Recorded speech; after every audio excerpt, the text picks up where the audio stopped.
City Council meeting, October 14th, 2013. Roll call, please. Mayor Dick Anderson. Here. Gordon Eggleton. Absent. Gary Ellingson. Here. Chester Norikis. Here. Roger Sprague. Here. Henry Quant. Here. And Wes Ryan. Here. Please stand for the Pledge of Allegiance.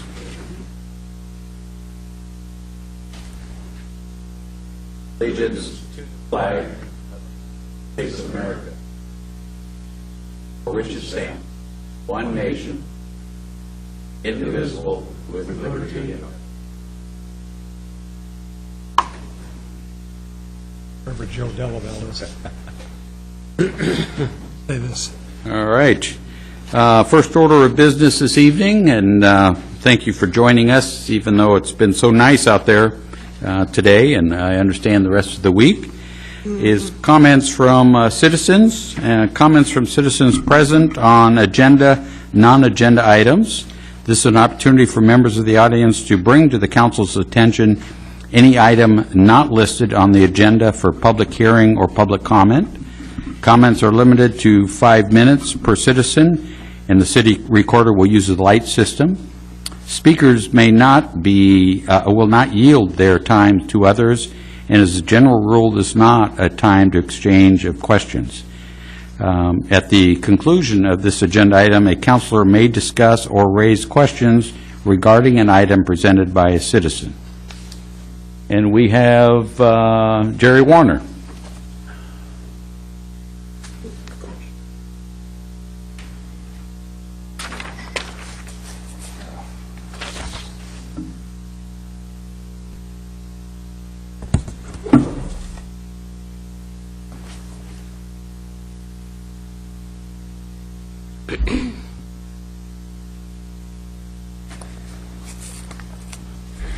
Mayor and Council, my name is Jerry Warner. I live at 1233 Lakewood. I'm here tonight to talk to you about the VCB. Numbers are taken out of the city budget and county and public records that I'm going to be talking about tonight. Let's take a look at what the city manager's done for the VCB since 2006, when the recession started. In 2006, the total salaries for the VCB with 5 employees with benefits totaled $289,558. In 2013, the total salaries for the VCB with 7 employees with benefits totaled $590,040. He increased total salaries by 103% from 2006 to 2013. The director's salary alone went from $48,480 to $95,707 from 2006 to 2013. If you include benefits, it costs the taxpayers $132,075. The position supervises 6 employees. This is a whopping 97% increase, an average of over 10% per year during that period of time. Just this last year, the overall increase in salary just for this year for the VCB was 9.5% for the VCB. Another fine example, the city purchased the Ballard business, forcing out an established business out of the building. This business was paying property taxes. Cost of the building was $478,000, including 2 lots for parking. This was paid for by urban renewal. This purchase took the building and the land off the property tax rolls. The contract signed in 2005 by Hawker gave the glass-blowing business $154,800 for purchase of equipment and building improvements. The rental agreement was for $950 per month, and the city furnished janitorial and landscaping services. In November 2012, another contract was signed with the glass-blowing business for $950 per month. Landscaping services still provided at $185 a month, and the business was right to display and sell its own glass directly to the public, being mostly subsidized by the city. They are now directly in an unfair competition with any business that sells glass items. The citizens of Lincoln City should know that 85% of the glass floats purchased by the VCB are from other glass-blowing businesses throughout Oregon and Washington. And the budget for this year is almost $80,000. According to the county's assessor's office, the building has 6,969 square feet, with about 1/4 of that available for storage for the city. This leaves 5,226 square feet for a glass business. According to commercial realtors, a commercial building would lease for about 75 cents to $1.25 per square foot, depending upon location and condition. The Ballard Building has a 101 frontage and 27 parking spaces. Using $1 per square foot for normal lease, the lease on this building would cost $5,226 per month, not $950. Thus, a loss of $4,276 per month on the lease alone. If you add up the free landscaping, losses of tax revenue, the building is being subsidized to an annual tune of $58,161 a year. By comparison, Tanger Mall has over 2 million visitors per year, 72% of the people are from out of town, and is number 5 in the top 10 employers in the county, and pays $570,506 in county and city taxes. What City Manager Hawker has been allowed to do to the citizens of this community is unconscionable. Also, Hawker has increased the salaries of every of the city employees so that he now has 25 employees that cost us over $100,000 each in salaries and benefits each year. The council has shown a total disregard for their financial responsibility to this community. Thank you. Thank you, Mr. Warner.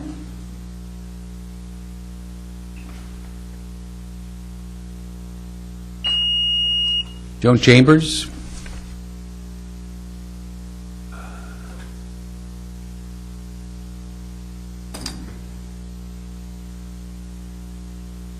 Good evening, Mayor Anderson, members of council. My name is Joan Chambers. I'm an attorney here in Lincoln City, and I'm here tonight to speak a little bit about the proposed Harbor Avenue improvements. And I'm not going to ask questions, but I do have a few comments. My office address is 4488 Northeast Devils Lake Boulevard, Lincoln City, Oregon. I'm representing Trinity Investments, LLC, the owners of Seahorse Oceanfront Lodging. And again, I think Fred Rana has been active and has sent a memo to the council, and but he isn't available tonight, so I'm here just to express some of the concerns of the owners of Seahorse Lodging and encourage council members that they haven't gone down there when this project is proceeding, and we generally support the project, to look at that 20th Street where Fern Walk is and compare that to 21st Street. There's some real concerns about trying to do improvements at the 20th Avenue area of Harbor. The right-of-way there is used for vehicular egress from the Seahorse's 29 southerly units. So, and members of the public use that particular area for a turnaround, and that's also the access for the 4-unit suite that is just south of Fern Walk. And I don't think the maps that are used in the project accurately reflect what is there on site now. The Fern Walk goes between the two buildings, and it's only 10 feet wide. It really provides no good viewpoint, and past the buildings, there's only about 20 feet to the cliff edge. And currently, there's a gate at the end of that area. The gate has been constructed so it's see-through and low, but there's a real concern about having hotel guests or anyone walk out there because the cliff itself is a danger. So for multiple reasons. The grade at the egress at Fern Walk is in excess of 16%. There's ADA issues as far as on the other hand, 21st Street, there's a beautiful view corridor all the way down from Highway 101 to the end there. So, we'd encourage those additional developments at 19th or further improvements to 21st. Other than that, we're generally in support of this project, and because there isn't an opportunity to comment after the consultant presents his remarks, I'm going to go ahead and make these comments now. It's my understanding that the travel lanes on Harbor will be a little bit narrower. I think that's something that actually facilitates safer traffic. Those skinny streets and 11-foot lanes, something a lot of jurisdictions are starting to adopt for skinny street standards, avoids cuts and fill, and has some real positive benefits. So we're looking forward to following this project as it goes through, and we just wanted to remind you that there are some concerns about those particular areas, and that there's a lot of things that could be done for the 21st Street, and the 20th little Fern Walk area isn't the best area for those, and we'd encourage you to go down and look at the areas that I'm talking about. Thank you. Great. Thank you very much. Is there anyone else who didn't get a chance to sign up that wishes to speak? Okay. Seeing none, then we'll move to the consent agenda. Consent agenda, these items are considered routine and may be enacted in one motion without separate discussion. Any councilor may request that an item be removed for separate discussion and action. The consent agenda consists of item 1, minutes of meeting September 23rd, 2013. Number 2, sales contract 30-day extension for 1904 Northeast Lee. Number 3 is sculpture donation for Southwest 35th Street. Is there anyone who wishes to have a item removed? Number 3, please, Mr. Mayor. Okay. Anyone else? That I'd entertain a motion to approve the consent agenda consisting of items 1 and 2. So moved. Is there a second? Second. We have a motion with a second. All those in favor, say aye. Aye. Opposed with a nay? Hearing none. Item 3. I just want to make a comment to the Arts Committee for coming up with a solution and not spending public money to fund this project. And that should say thank you to Susan Allen for stepping up and offering to pay for the sea lion sculpture. Great. If no one else got to make a motion to pass Item number 3. item number 3. Second. We have a motion and a second. Any other comments or discussion? Hearing none. All those in favor of the sculpture donation, say aye. Aye. Aye. Opposed with a nay? Hearing none. Great. Special order of business, we have presentation on Northwest Harbor design.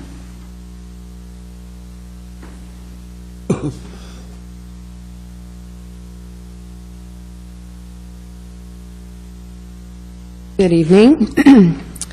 As Ms. Chambers introduced and is talking about the project that we're going to be giving you a presentation on tonight, the city identified Northwest Harbor from 15th Street to Northwest 21st Street as a project area that was needed upgrading to better serve the residents of the city and the visitors, and to develop ideas and to hear the opinions from the neighborhood and develop a preferred alternative for design. The city hired Greenworks Incorporated consultants. Greenworks, very good consulting firm from Portland, has got a lot of experience with projects like this. And they facilitated 2 neighborhood meetings and took a real long look at this area. And today, they're going to present the preferred alternative that was the outcome of these two neighborhood meetings and some work from the consultant and the city. Tonight, I'd like to introduce Mike Faya and Tim Strand with Greenworks. And again, they're going to give you a presentation on the recommended alternative and the work that was used to develop that plan.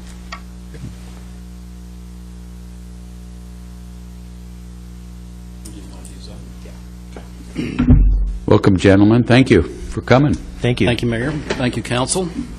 My name is Mike Faya. I'm a principal at Greenworks. We're a landscape architecture and planning firm in Portland, Oregon. And we're here tonight to present a recommended alternative for the Harbor Drive project, Harbor Avenue Improvements Project. And just looking here, checking out the technology. You guys all have this in front of you? No. Okay. This is, it's kind of, it's an interesting project for us. We're going to get into the project goals and specifics here in just a minute and talk about the objectives which we were asked to look at. They're mainly dealing with access and safety, but also making sure that we don't ignore any of the users along that street and providing a balance for all users on Harbor Avenue. But interestingly, as we look at this project, it's like, what is it not? It's not a historic Main Street reconstruction project. It's not a highway alternative project, Highway 101 alternative project. It's really not an arterial street. And it's really kind of an unusual neighborhood collector. And so it's got a, when we look at the goals and objectives, we're thinking about what is the identity and character of this street, specific to this stretch of road, and that becomes a very interesting question. What is it the community wants here? How does it relate to previous economic redevelopment activity in this neighborhood? And what's an appropriate physical character to create? So with that, next slide. We have about a half-hour presentation. We can make it tighter or longer. We're going to certainly allow lots of Q&A, and however you want to handle that, Mayor. We're going to go through the project goals and objectives. Tim's done a yeoman's effort here on really understanding what's out there. What are the conditions? And we'll go over those with you, so we're all working from common ground. We did have a couple public meetings. We were hired specifically to conduct two public workshops. They were held in May and in July, and we started our work late spring and had a public meeting on May 24th and another one on July 25th, at which time we presented at the first meeting just kind of what did we know about the area. We didn't come in with any preconceived notions on what it should look like out here. We asked the citizens that attended what were some of the problems and interests of folks that live along this street. What would they like to see here? We did come up with some ideas on what's been done in other communities, just so we can get some ideas generated. And then subsequently, we had a meeting in late July where we actually brought alternatives for the public to review, and we're going to make that presentation tonight. Next. So 4 major goals, as I mentioned, safety and accessibility. That's kind of the key goal here that we were asked to take a look at. Again, balancing the needs of the various users, not only today's users, but thinking down the road, future users is an important part of this discussion. Aesthetics, what does this place want to look and feel like, and relate it to other projects that you've done here in Lincoln City? What are the aesthetic improvements that we'd want to see here? And then just, the proximity to the coastline and to the 15th Street beach access, as well as 21st, that access point as well. What should be the connection between the highway and Harbor Avenue and those two beach access points? What is the character and feel? How do those interrelate to the neighborhood users, the people that live there year-round, and also recognizing that we will see in the future visitors that come down and use these hotels and use these streets, and maybe differently than how they use them today. So with that, I want to turn it over to Tim, and he's going to go through a lot of what we produced and have presented to the public to date. Thanks, Mike. So to have a strong understanding moving forward, or actually just beginning the project, we wanted to have a thorough understanding of the existing conditions of the site, its context, some of the unique characteristics of the site and the community, to really get a good flavor for the site and what we're dealing with here. So just a little context, here we are in the Ocean Lake neighborhood. This is where the site is located between 15th and 21st Avenue. Here's a more zoomed-in view of the street. As you can see, we're located right on the coast here. This is the roadway, Northwest Harbor Avenue. Large bluff on the western edge of the site. We have a fairly windy street compared to the grid that extends throughout the rest of the neighborhood. And as you can see, we have some interesting sort of bookends for the street, Northwest 21st and 15th. The street terminates, and so it feels a little bit cut off from the rest of the grid.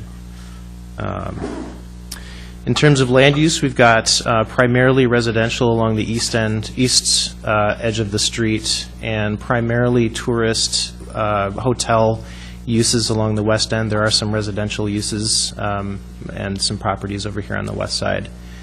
Kind of punching the way through some of these hotel and residential properties, we've got some city rights-of-way here. So one at 20th, one here at 19th, one here at 17th, and then one that's here, it's just off 16th, that's been recently developed into an overlook.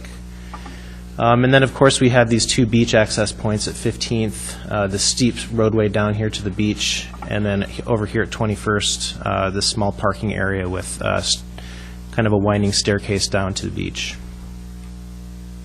So we had a good time looking at kind of taking inventory of the neighborhood character, some of the characteristics that really make this site unique and this community unique.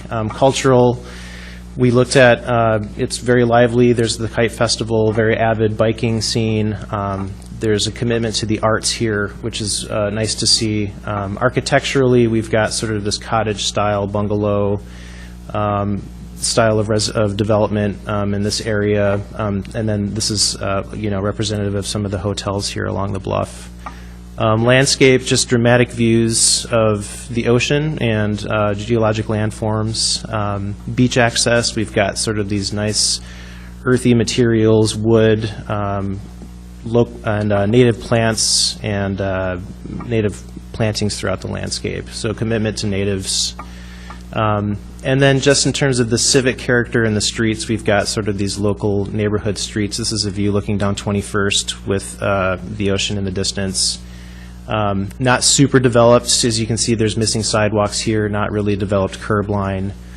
Conversely, over here on 15th, this is the Festival 15th Street, which was recently completed. That shows a gateway arch and sort of more completed pedestrian zone with bike racks and designated on-street parking. And then, of course, Highway 101 with the businesses nearby. And then this is a slide dedicated to some of the images of the actual physical conditions along the street. And so we've sort of organized this into 4 columns: overlooks and beach access, intersections, the pedestrian zone, and then adjacent walls and grades. And I spoke of the beach access at 15th and 21st. Here's the one at 15th. This is the viewpoint at 16th that's been recently completed, and then the viewpoint at 21st. Intersections, they're of varying quality. This is one that's has some issues that we're going to explore a little bit more later on in the presentation at 15th Avenue. This is, I think, 17th Avenue. There's a lack of pedestrian ADA ramps, some very steep grades right behind the sidewalk. This is on the east side of the street here. Dense plantings, not exactly hospitable pedestrian environment. Here's another corner where we've got a private staircase coming down within about 18 inches of the nearest curb line. Pedestrian zone, there are some sidewalks along Harbor Avenue on the west side primarily, and these are recently completed as a part of presumably some of the improvements on private property here in front of this particular hotel. Further on down the street, however, right behind the curb line, you've got utilities, trash enclosures, things that really block the pedestrian thoroughfare. And then here's just another representative condition of the sidewalks along the street. Adjacent walls and grades, we have some steep walls, some steep retaining walls, particularly down here on the northern end of the site, with a drop-off on down below to the parking area here on private property. Again, some of these steep slopes right behind the curb line, and then some private property walls that actually extend into the right-of-way. So a variety of conditions to contend with here on this project. So these are two representative cross-sections along the street. So here we've got a 40-foot right-of-way from property line to property line. In this section on the upper part of the screen, as I described, on the west sidewalk, we have some areas where we actually have some private parking overhanging into the right-of-way. There's some utility lights within this 5-foot zone. It's roughly 5 foot from the face of the curb back to the property line. On the east side, again, we have some of these steep grades behind the curb line. On the northbound travel lane, backing up, each of the travel lanes are roughly 15 feet 6 inches in width. On the northbound travel lane, we are seeing some unstriped on-street parking on the east side of the street, and on the west side, no on-street parking. I believe it's all painted. What this does here on the east side, on the northbound travel lane, squeezing in a lane of parking and a travel lane within 15 feet 6 inches typically will cause northbound traffic to veer around the parked cars, in most cases into the oncoming traffic lane to get around that car. So some unsafe conditions that we've observed. And this bottom section shows sort of the relationship of the right-of-way to some of these areas where we have some of these steep grades, sometimes within the right-of-way, sometimes right outside of the on private property. This was a diagram we prepared to help us better understand what these edge conditions are, where they are, and how they're distributed. This is the survey of the site with these colors designating different types of edge conditions. So we have sort of a cluster of edge conditions where we do not currently have an existing sidewalk. So in those situations, we will either have a lawn or plantings in the right-of-way. We'll have private parking in the right-of-way. So lots that have parking designated almost up to the curb line. That's in the red. Orange designates steep slopes and up into the right-of-way.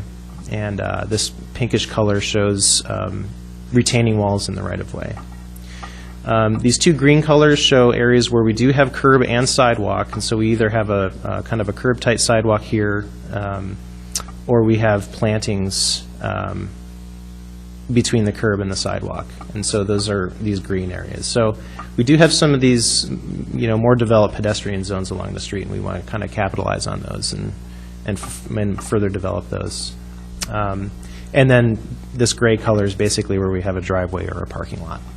So as you look at those gray colors, they actually do pepper the street. There's a relatively high frequency of them along the street.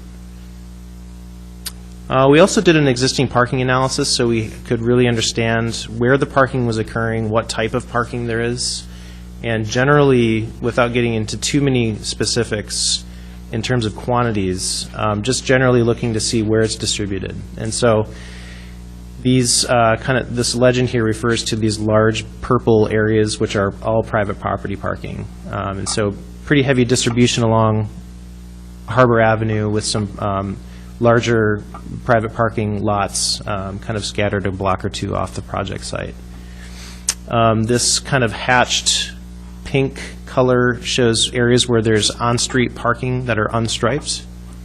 So primarily along Northwest Harbor Avenue on the east side of the street. And in lots of instances, it extends to within a few feet from the adjacent curb line, so there's actually cars parked very close to each of the intersections when there are cars parked there. And then side streets, it sort of alternates, 21st, 19th, 17th, and 15th. We have on-street parking that's some of it, most of which is unstriped. This larger hatched area is where we have off-street public parking, so there's a lot here at 15th and another one here between 17th and 18th. And then this kind of dashed line represents where we have sort of this informal on-street parking where there's not a curb. Maybe it's a private residence lawn kind of meeting the asphalt where cars can straddle and sort of park informally along the roadway. And so that extends throughout a lot of around the site on side streets and on parallel side streets. And then driveways. We really wanted to look at where people were accessing each of the private properties. And so each of these arrows indicates either two-way in and out or one-way in or out for each of these residents or properties. And it's just wanted to note that along the east side of the street where we have primarily private residences, each of the parcels here along our project site are serviced by a driveway on either Harbor Avenue or on an adjacent side street. So we wanted to just sort of highlight some of the feedback we got from the two previous neighborhood meetings that we had, and we got a lot of great feedback, and so distilling it down into one slide was no easy feat, but the things that we took away from the public throughout those two meetings are summarized here. And so, number one, first and foremost, pedestrian safety and accessibility were a primary goal for this project. We heard a lot of desire for a wider pedestrian zone. Currently, the sidewalks that are there that are walkable are only 5 feet wide, which is pretty narrow from an urban design standpoint for having, it's pretty much wide enough for one person and maybe walking a dog or a stroller, but 2 people walking side by side is pretty narrow. We did hear some feedback. The existing travel lanes excessively wide. As I described, there's the condition where parked cars on the east side of the street cause cars in the travel lane to veer into the southbound lane to get around them. So looking at how we heard feedback to look at how to narrow up the lanes to create more, I guess, a safer travel lane and more direct and efficient use of space. Desire for traffic calming measures, things like speed bumps, speed tables, bulb outs, pedestrian crossing, raised crosswalks. We did hear a lot of mixed feedback about the on-street parking. Generally, we heard that it was convenient, but it was underutilized. And we did hear a lot of mixed feedback about that. And we did reference previous planning studies. There was a parking study done in the Ocean Lake neighborhood a few years back that was summarized that said that 30% of the existing parking was being used at any given time. So that was taken as an underutilization of the existing on-street parking. We did hear that some of the spaces, some of those on-street parking areas were located too close to intersections, so creating unsafe turning and exposure to turning cars. We did hear that if on-street parking was removed, that there would be some insignificant impacts on the side streets. And we did hear, kind of jumping to the grade issue, we did hear that there were too many grade conflicts and issues on the east side of the street in particular to justify developing a sidewalk along that east side of the street. And we did hear some general support for opening up ocean viewpoints at those locations between 15th and 21st within the city right-of-way. But we did hear some concerns from adjacent business owners and property owners. And resounding support for no street trees. People felt like it was not conducive to the character of this particular street. So, pardon me, before you move on, sure. Could we go back to number 3 there? Existing travel lanes excessively wide? Yes, people felt that they were too wide. One of the complaints that we heard about was people moving down the street too fast in their vehicles, and the wide lanes contributed to people feeling free to move quickly down the streets in their cars. But you showed a slide there where you had a car parked on the east side and two cars trying to get by that, and you indicated that there could be a head-on collision because of that. So I don't see that that's excessively wide if we're allowing parking on the east side. Am I correct? I attended both of the earlier meetings, and I don't recall that issue being raised. What I recall being raised was that they're tight right now, as it is. That 15 feet 6 inches was too tight. Especially if you've got a car parked on the east side, and you have to cross the center line, basically, in order to get around it. It would be tight if there are 3 lanes, right? But a 15-foot, 6-inch lane is, that's what you'd see on I-5. So that's a very wide lane, traffic lane. 11 feet is more commonly used for neighborhood streets. So I think what Tim's point is getting at, we have, 31 feet, and we're trying to accomplish basically 3 lanes in there. And it's just a little bit tight, and I don't know if the characterization of being overly dangerous might be too strong.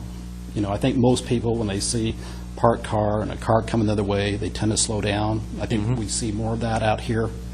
And I live on a skinny street myself, and that's exactly what happens. People just, if there's a car in the way, you slow down, if there's a parked car in the street. But we don't really have 3 lanes of traffic here. We have 2 plus, and we're trying to make 3 lanes of traffic out of it, parking lane and 2 traffic lanes.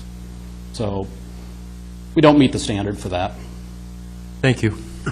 Yeah, I guess to clarify, we did hear support for narrower lanes, and so in comparison to a 15-foot 6 travel lane, that was in our opinion, based on the feedback, was wide, was too wide. Okay. Yeah. Thank you. So we're going to move on to the recommended alternative, and just for a point of clarification, we're referring to it in these slides as the preferred streetscape alternative. What we'd like to maybe call it is the recommended alternative based on community feedback, and thus a preferred alternative. So this slide highlights some of the key components of the plan, which is on the next slide, and I think what I'm going to do is just go ahead and go to the plan and then walk through these as I go through the plan. Tim? Yes. Can we characterize what a recommended plan is? We didn't take a formal vote. These were public workshops. Those that were interested to turn out and voice an opinion or pass along information showed up. It was certainly not a scientific poll as to, we'll take everybody's comments from these meetings and vote on each of these particular facilities like lane width, sidewalk width, landscape improvements. It wasn't that formal, and it wasn't that scientific. So just want to characterize this appropriately. We took the feedback we got from the public and rolled that into this discussion about the overall project goals and came up with a recommendation that we thought met that criteria as best as we could. So it's not scientific, and so I want to point that out. Thanks, Mike. So I do have a slide that shows this plan in a little bit more detail. It's quite a bit of street length to fit on one slide. But some of the key points here for this recommended plan is that I think first and foremost, the on-street parking on the east side of the street is removed. And when I say removed, it's not really striped now to designate on-street parking. It's just it's not striped as no parking, so people will use it. And so we're just basically eliminating the ability for people to park on the east side of the street. And one of the by painting the curb yellow? Correct. Yeah, that might be one measure that you could do that by, yeah. And so, considering we've got a lot of feedback for a wider pedestrian zone, that eliminating that parking lane really gives us quite a bit of room to expand that pedestrian zone to a width of approximately 13 feet 6 inches over the existing 5-foot wide sidewalk or pedestrian zone that exists there currently. And so what that does is really starts to give us flexibility in accommodating a number of different features, including a widened sidewalk itself, furnishing zone, area for bicycle racks, benches, things of that nature. Utility poles. And utility poles. And as you walk down the street, you'll see a number of not only just utility poles, but utility vaults, bollards, a number of different pieces of infrastructure that would be fairly significant to remove or relocate. And so what that does is enable us to create a little bit of a well, I guess it'll accommodate those in that we can organize the streetscape elements around them and not necessarily have to relocate them. So we can get a little bit more into that in a moment.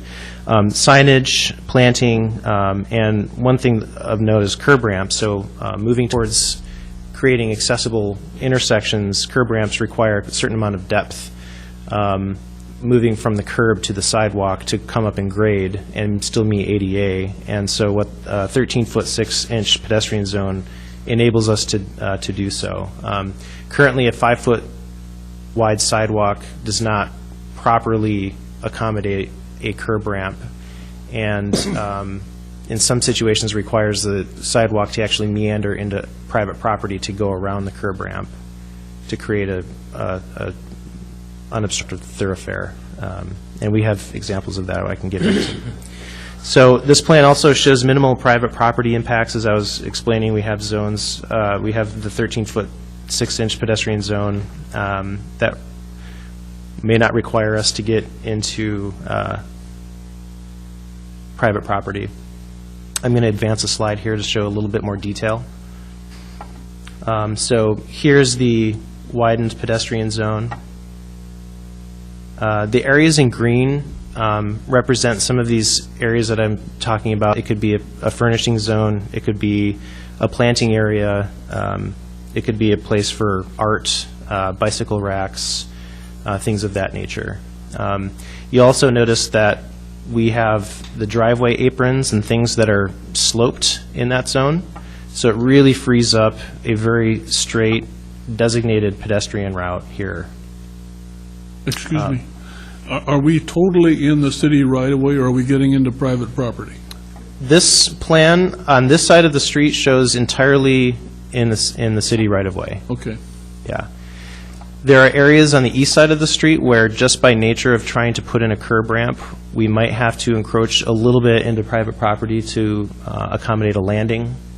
But those areas are isolated and minimized with this option.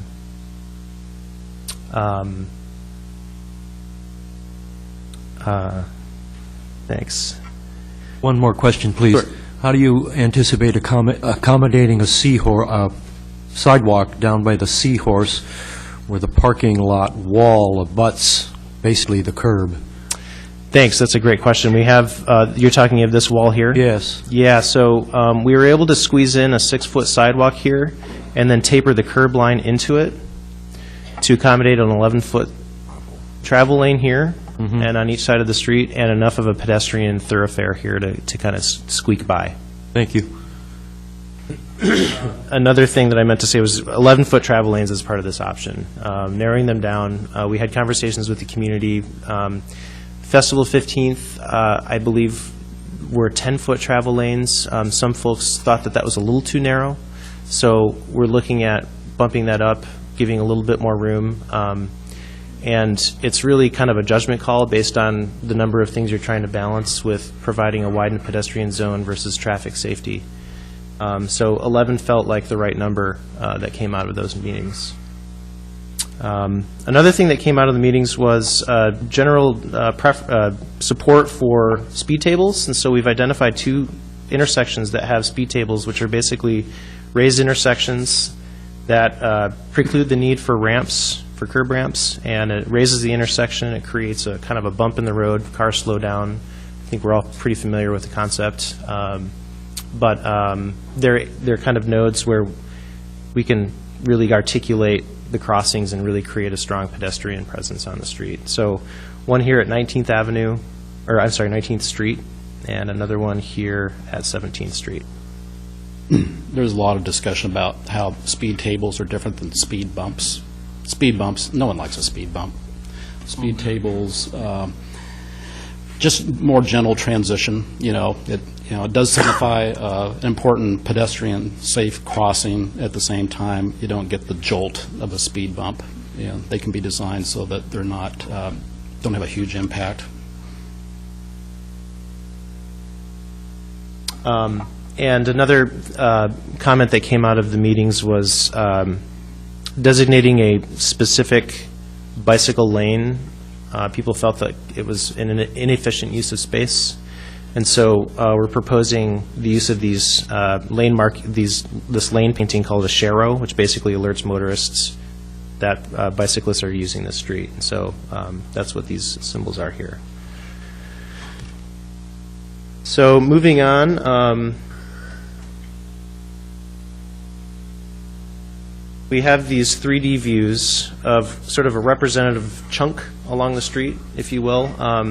This is a typical roadway condition before the improvements, and this is basically a kind of a reiteration of the previous section you saw. And so we've got the right-of-way lines here and here, and this shows a kind of a representative steep slope that extends into the right-of-way.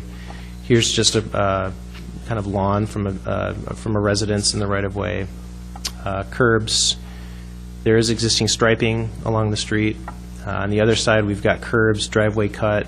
On a few areas, we do have private parking extending into the right-of-way.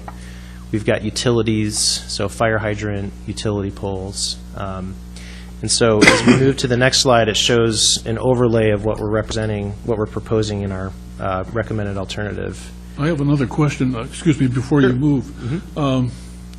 Where we have the private property into the right-of-way, are you contemplating removing or taking our property back, so to speak? In other words, are you talking about cutting and putting a retaining wall and literally, I guess you would say, recouping the right-of-way? Our option does look at recouping. We don't recommend any retaining walls or anything of that nature. I think it would become essentially absorbed into the right-of-way improvements that we're recommending. And so, in the instances where this does exist, it'd have to be taken. We'd have to take a look, sort of, at a case-by-case basis to see how that might impact. Preliminarily looking at it, it doesn't look like we would need to actually eliminate any of the private property spaces, but we'd need to take a closer look at that. And your next illustration really helps clearly identify that. Sure, thanks, Mike. This guy, yeah. So you can see the property line has remained unchanged. The private property parking areas would need to be restriped. I was thinking about across the street from there where we have right-of-way, but I guess you'd say the foliage or whatever it is encroaching on ours. I see. Are you contemplating taking that, excavating that out? And no, we're actually, I think for the most part, proposing to leave it as is. Why don't we just, if we're doing a project here, why don't we go ahead and acquire all of our right-of-way and make it that right all the way down the street? It's a cost issue. Tim, like where you see the grade coming down. I see that. That's why I mentioned the retaining wall. The retaining wall, we're not proposing that in those locations due to cost impacts. However, at the intersections where we're proposing safety and accessibility design, like ADA crosswalks and intersection, the speed tables, anything we're doing at the intersections to increase pedestrian accessibility and safety. There we would, if a retaining wall was necessary, we would put it in there. Clearing back existing landscaping to make the intersection safe and visible, absolutely. But we're not proposing necessarily kind of a, let's take back the right-of-way along the east side with retaining walls along the right-of-way line, just due to the expense. Maybe sometime down the road, but right now, no, that's not being recommended. It would be less expensive now than down the road, though. Good argument. Question also. In looking at this slide, I'm looking at this sidewalk, and first of all, it's 13, whatever, I can't read the numbers, 13 something wide. 13 feet 6 inches. Right, okay, it's that wide, but the sidewalk is, what, 4 feet, 6 feet? 6 to 8. Yeah, and then we have grass, which is going to have to be maintained. And wouldn't it be, I mean, this is just me, but wouldn't it be better to have that like an esplanade where, it's a lot wider walking area with, rather than having a curvy thing with grass that has to be maintained and will pick up weeds and so on? Sure. Great question. I think I should have started this series of next 3 slides as these are I'm sorry. no, that's fine. So 3 different options for how that 13 feet 6 inch west sidewalk could look, and we developed these based on feedback. We had gotten, some people really like the idea of having plantings in and around the sidewalk. Some people really like what you're mentioning, more of a paved kind of promenade. Some people felt like if there was a good mix, then that would be desirable. And so this one shows primarily what it might look like as sort of planted on both sides, maybe with the meandering sidewalk. The sidewalk could hug the property line. It could actually get a little bit wider or narrower in certain areas if there's a utility. And so that's what this slide is showing. The next one shows more of a sort of an urban paved condition, where you have a kind of a wide sidewalk along the property line, areas for bicycle parking in here, benches, and again, areas to accommodate existing utilities. This third option is sort of a hybrid between the two, where you have, so a variable width sidewalk with plantings that kind of come out and then disappear, and you've got maybe some seating that is integrated with those designs. And so that's kind of the level of design that we're at and the thought that we're at, and where we wanted to be at with getting feedback from the community. And so I had one other issue too. On the other side of the street, were there any of these homes that were, if you take off the parking, are they not going to have a place to park? Because I seem to remember that there's 2 or 3 pieces of property that there's no driveway, no nothing, and where would they park? Sure, yeah. So we wouldn't be closing off, well, let me recharacterize. All of the residences on Harbor Avenue are serviced by a driveway, and so they have parking on their private property, and the driveways are either on Harbor or on one of the side streets. Oh, okay. Yeah. And so I guess with that, gone over a little bit, well, we've got 2 focus areas we'll kind of go quickly over here. 15th Avenue, this is one of the areas that the city asked us to look at in terms of resolving some grade conflicts and some safety and visibility issues. This is at 15th Street. These photos on the right show the existing condition. We've got some steep grades coming down to the intersection, and then another grade break down to the beach. Some recent pedestrian improvements here on this side of the street. Here's looking back in the other direction. We've got this sort of nose, which is the lookout for this, and the landing for the stairwell that goes down to the beach, and then looking down 15th at the intersection. So you got sort of a 4-way oblong, I'm not sure how you would describe it, intersection. So one of the ways, a couple of the things that we thought were really important was really bringing pedestrians, wrapping pedestrians around this existing retaining wall. This dashed line represents this existing retaining wall, which is right here. It's essentially proposing to peel that back a few feet to accommodate a sidewalk and introduce a raised crosswalk here, which does a couple of things. It helps people cross more directly. You don't need curb ramps to get from this side of the street to the other. It also alerts drivers to a pedestrian crossing. So this looks at relocating the stop sign to just shy of this wing of the crosswalk. And so we did hear quite a bit of positive feedback on this particular option. We also are to minimize crossing diagonally between here, which is essentially a mid-block, not a mid-block crossing, but a mid-intersection diagonal crossing. We're proposing a new planting area with plantings and things that really, features that might really discourage people from crossing here. So the accessible route would be if you're walking south on the west side of the street, crossing here, and then crossing 15th to get over to this area. This is a very unusual intersection. You know, basic safe intersection design is, a four-way intersection. We essentially have two-way intersections close together, which violates most safe pedestrian crossing standards out there. So it's really, it's a tough one, but I think the solution that Tim and the rest of the team came up with is very appropriate. I have a couple questions. Sure. Where number 2 is there, if you come back this way, where the table there ends, on the other side of the table. No. Right here? Right there. There's a storm drain there. Right there.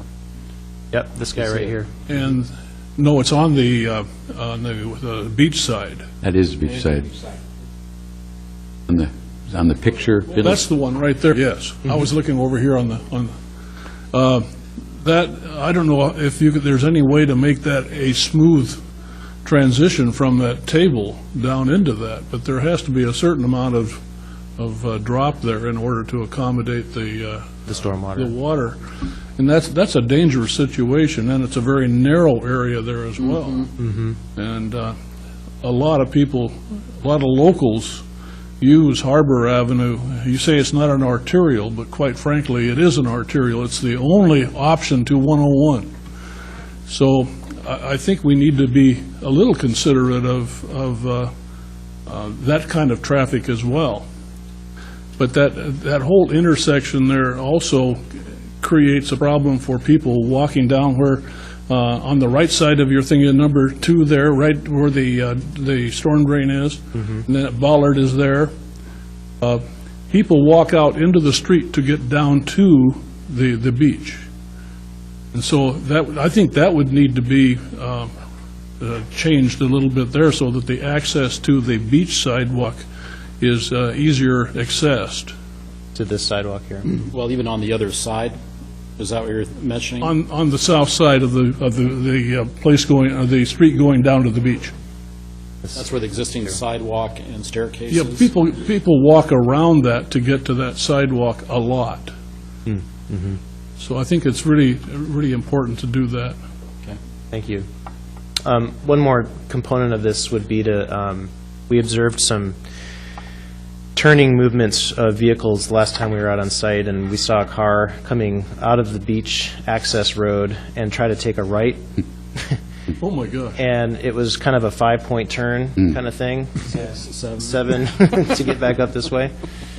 So we would recommend restriping this to allow a straight out or left turn only out of there. It wasn't too long ago that we didn't have a stop sign there coming up from the beach, and people were just coming right on out. So it was really dangerous. And then also this left turn here, you're looking down kind of a grade break if you're coming north on Harbor, preventing a left turn into here, I think would resolve some safety and some visibility issues. And because the visibility going north on Harbor Avenue is not great before you enter into that complicated intersection, I think that speed table solution, it's going to help slow folks down to recognize that this is kind of a difficult situation they're entering, and hopefully slow them down as they're driving north. Coming from the south side, the visibility is much higher. You still contemplate having a stop sign there as you're going north on Harbor before you get, when you're coming from the south? From this, yes, yeah. But moving it further closer to the intersection, this crossing, so that you have better visibility of pretty much everything going on here in the intersection versus being kind of blocked by this retaining wall.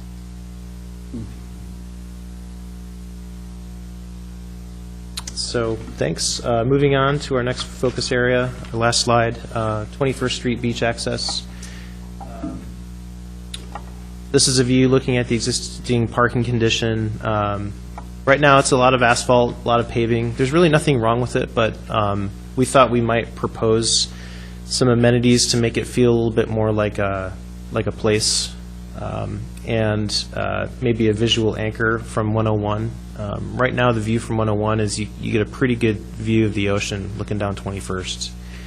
And with just a few amenities there, it could really start to draw, I think, more people down 21st and down to this area, with the goal of getting people to linger and walk around and observe views. And so a couple of the things we're looking at is a raised intersection here, much like the speed tables,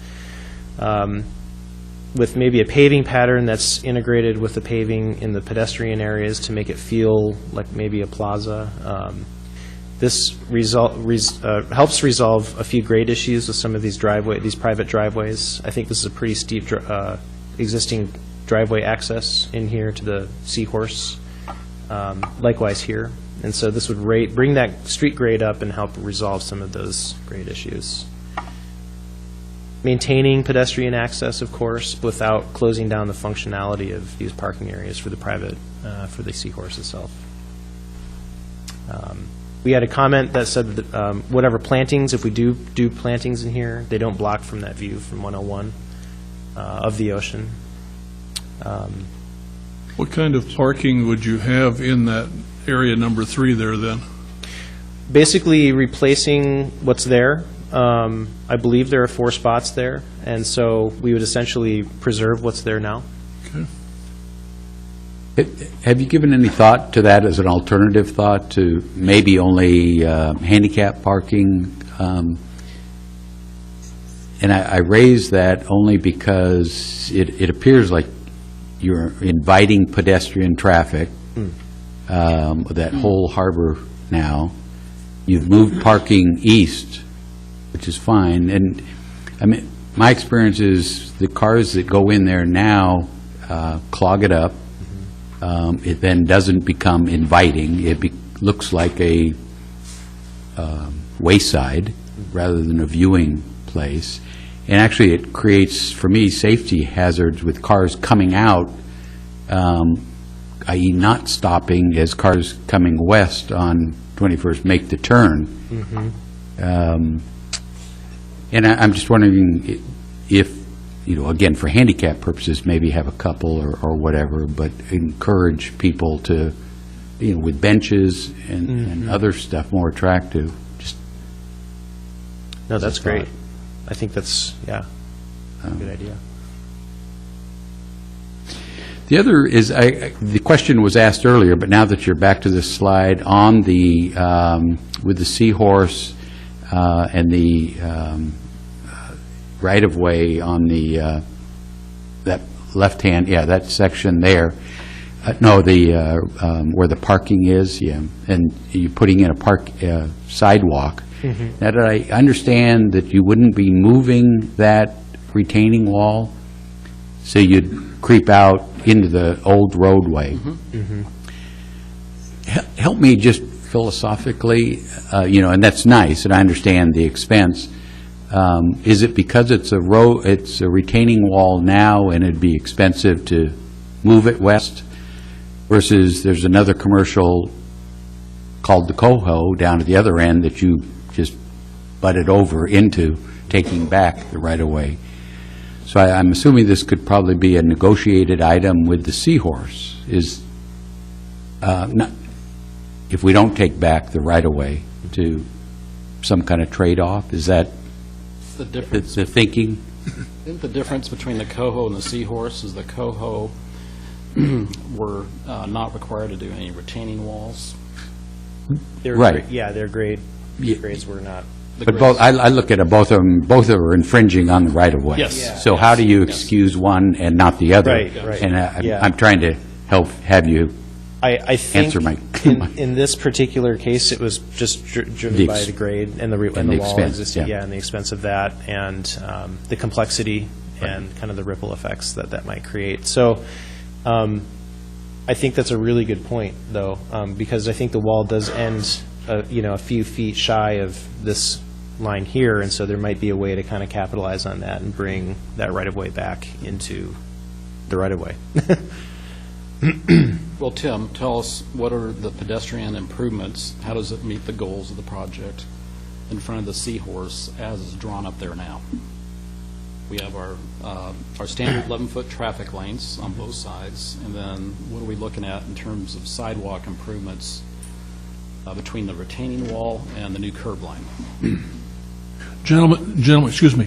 The TV audience and radio audience cannot hear you unless you talk directly into the mic. It's a very directional. Sorry about that, but that's just the way we're set up. Sure. I think this area in particular is similar to the rest of the pedestrian areas that we're proposing that are improved along Northwest Harbor. The only difference is maybe the zone where maybe it's 13 feet 6 inches further south on the street. Because of this wall and because of trying to accommodate two 11-foot travel lanes, it just pinches down that pedestrian zone maybe down to, I don't know what the exact number is, maybe 10 feet instead of 13 feet and a half.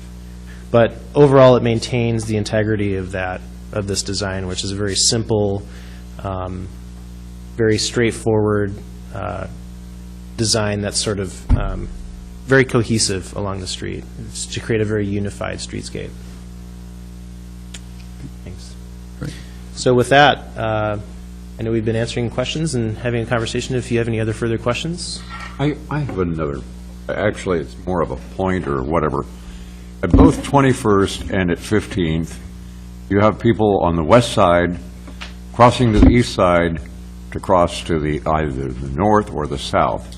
And realistically, people are not going to do that. I don't care how you stripe it. They're not going to do that.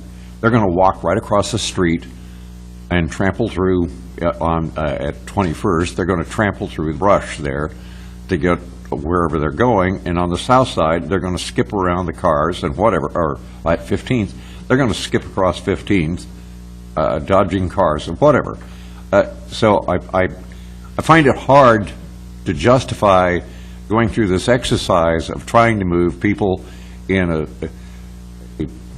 circumvented sort of situation when you know doggone good and well they're not going to do it. So why don't we try to figure out a way to get them across that thing as safe as we can?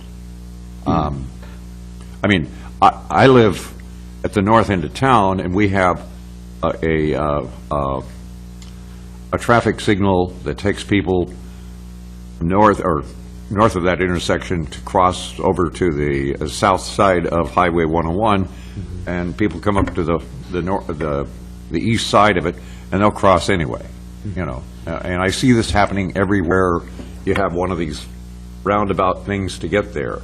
It happens at 12th Street by the Tanger Mall. You know, people will still dance across the other side. You know, we were hired to come up with an accessible and safe pedestrian environment, some concepts. And so our minimum threshold is better provide a safe access and safe crossing of the 15th Street intersection, which I believe the solution we came up with does do that. Are we going to stop people from walking through that landscaping and crossing across that beach access road? No.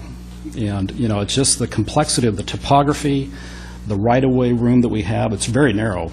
I mean, right. You know, that access road down to the beach, there's not room to put another sidewalk on the north side. That might be a potential solution, but we did look at this and talked about it internally and with the public quite a bit, and we agree it's not a perfect solution. People will cross there, and we can't stop them, other than, you know, we can sign it, and we can discourage it, and provide a safe access that's not natural. But, I think those are kind of limitations we're dealing with. Could I offer an observation? And I agree with Councilor Ryan that people will be people.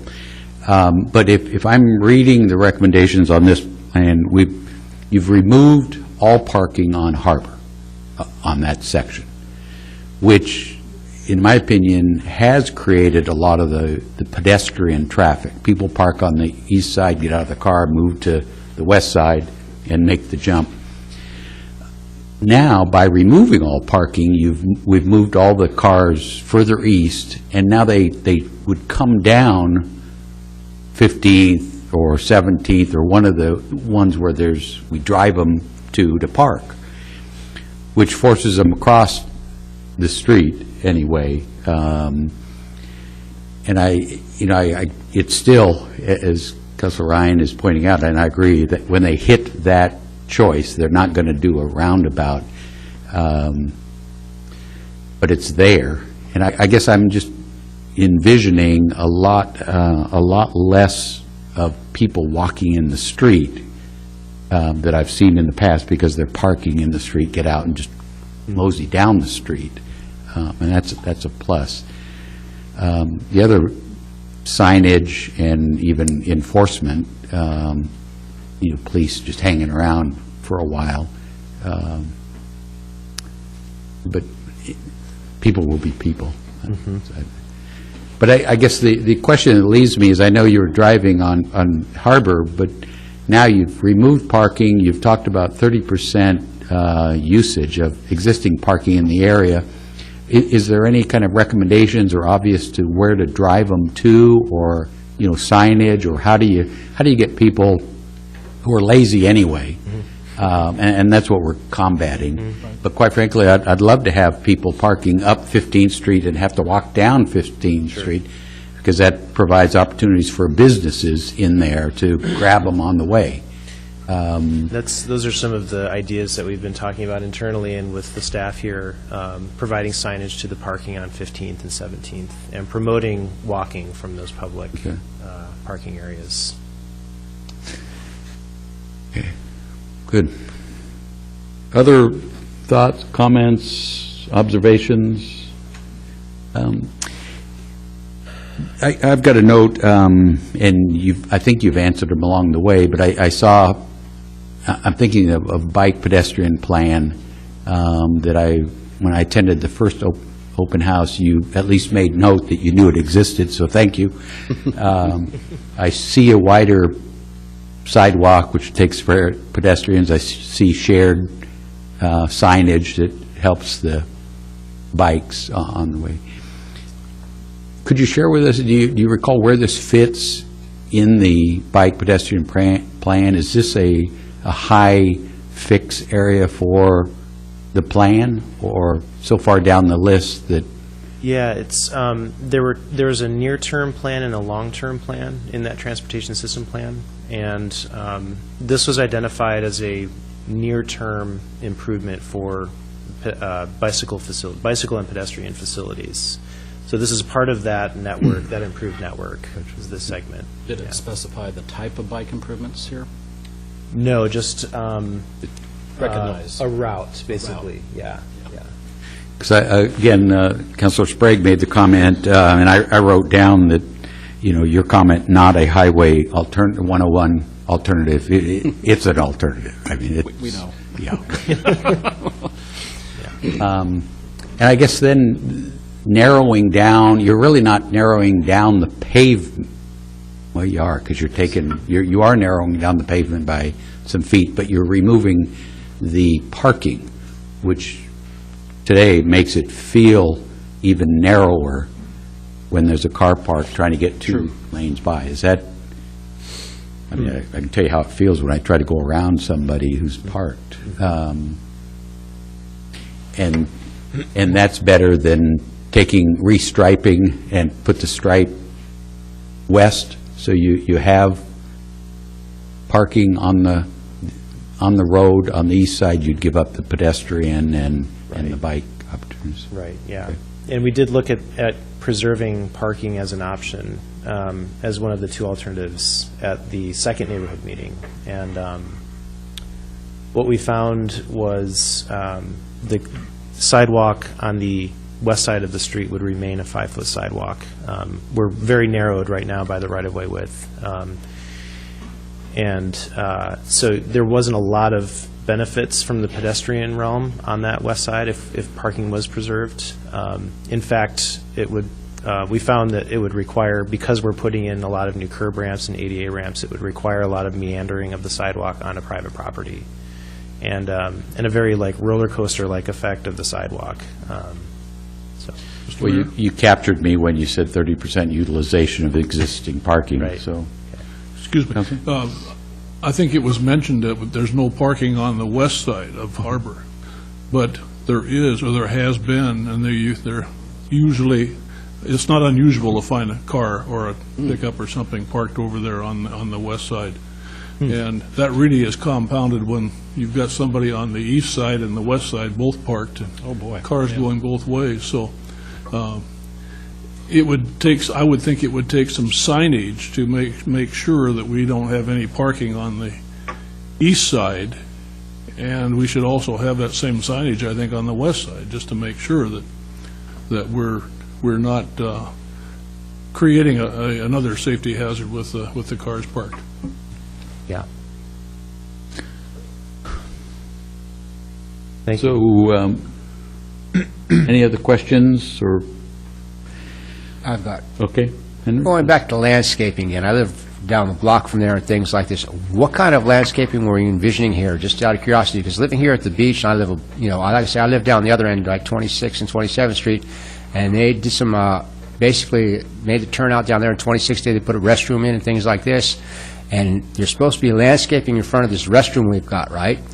And it's basically just sand.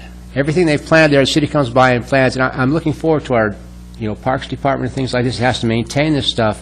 Like I say, they come down, they plant these plants, and everybody tramples over them, the dogs take their, and destroy them. I was just wondering what kind of, you're not looking at a lush green lawn because it'll turn to dandelions and, and things like, I'm just, out of curiosity, what kind of landscaping were you looking at? We want it to feel like it's a coastal environment. Number one is that it fits in the character of this beach community. And so preferentially, starting with a list of native plants, we have not got into that level of detailed design. But Some take into consideration, because like I said, dandelions go real good out here. Okay. Just to let you know, dandelions are really good, but there's, They like I like say, that salt that smell. close to the beach and things like that, is trying really hard to get anything established, especially when you have pedestrian ways and things like this, and people don't stay on sidewalks and things like this, they meander, like they say. Sure. Yeah, it's a tough climate, and particularly this block versus the next block inland. Yeah, there's even Every tougher. block, it gets easier. It gets easier as this block's going, like I say, I'm right So there. we're fairly limited in what we can do, but I think Mike's right. It's going to be appropriate for this coastal community. I don't want to see the city crew trying to mow grass down there or something else like this, so it's kind of, I wouldn't like to see it, so. Yeah, but fortunately, those would be a little later details. we Oh, could- I yeah. understand. So with that, then, gentlemen, thank you. Thank you for this and for spending the time with us and with the public. So, Thank you for your time. Thank you.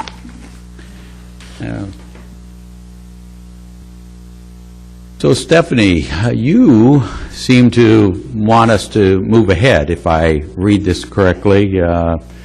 Something about next steps would be to request proposals for engineering design services to design this preferred alternative. That's correct.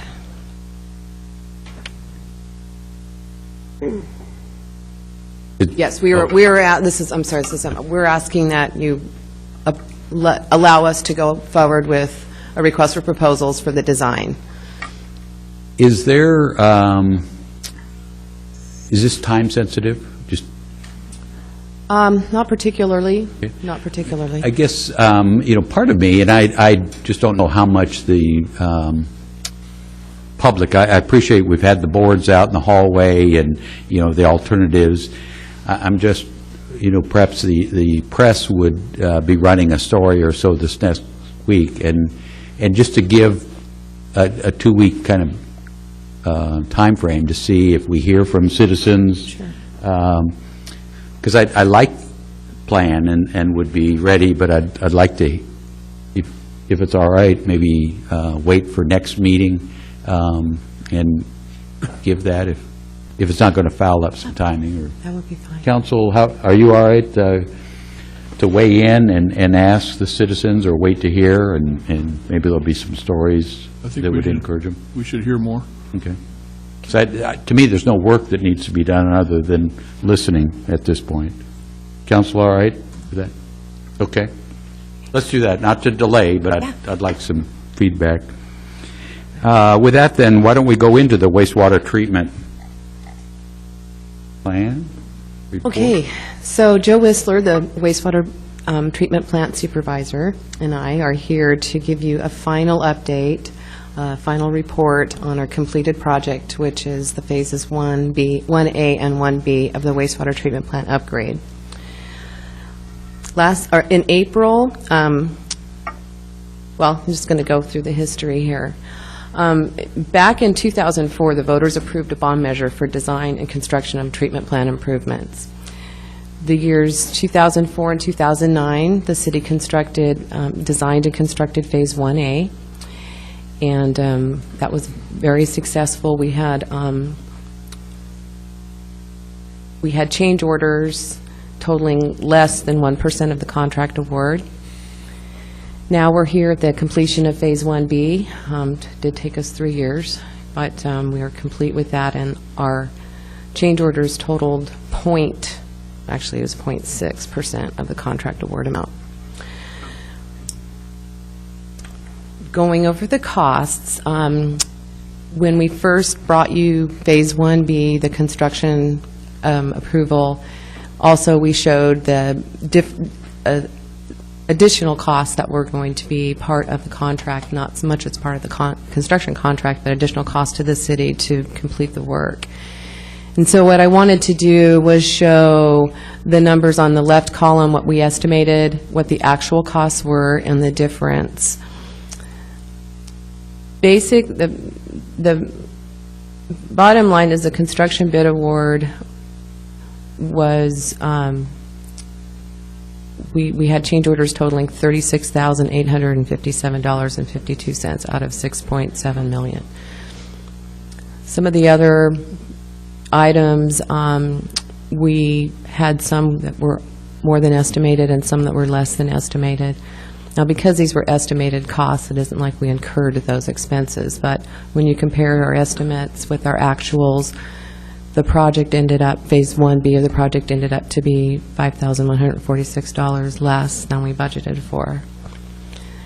Wanted to also go over the Phase 1A and 1B final project costs, again, kind of comparing what we budgeted, and the total amounts for both of those projects was $21,882,849.85. And in the pre-design report, when we estimated the cost of this project and what was based on our bond amount that we asked for, the estimate was for this work was going to be $22,410,000. So we came in really close, a little bit under. We're very pleased with the plant. We're really proud of what we were able to deliver to our citizens. And so Joe is going to walk us through, we're going to do a brief sort of virtual tour of the final plant and its components. Okay, so We're starting now. So here we go.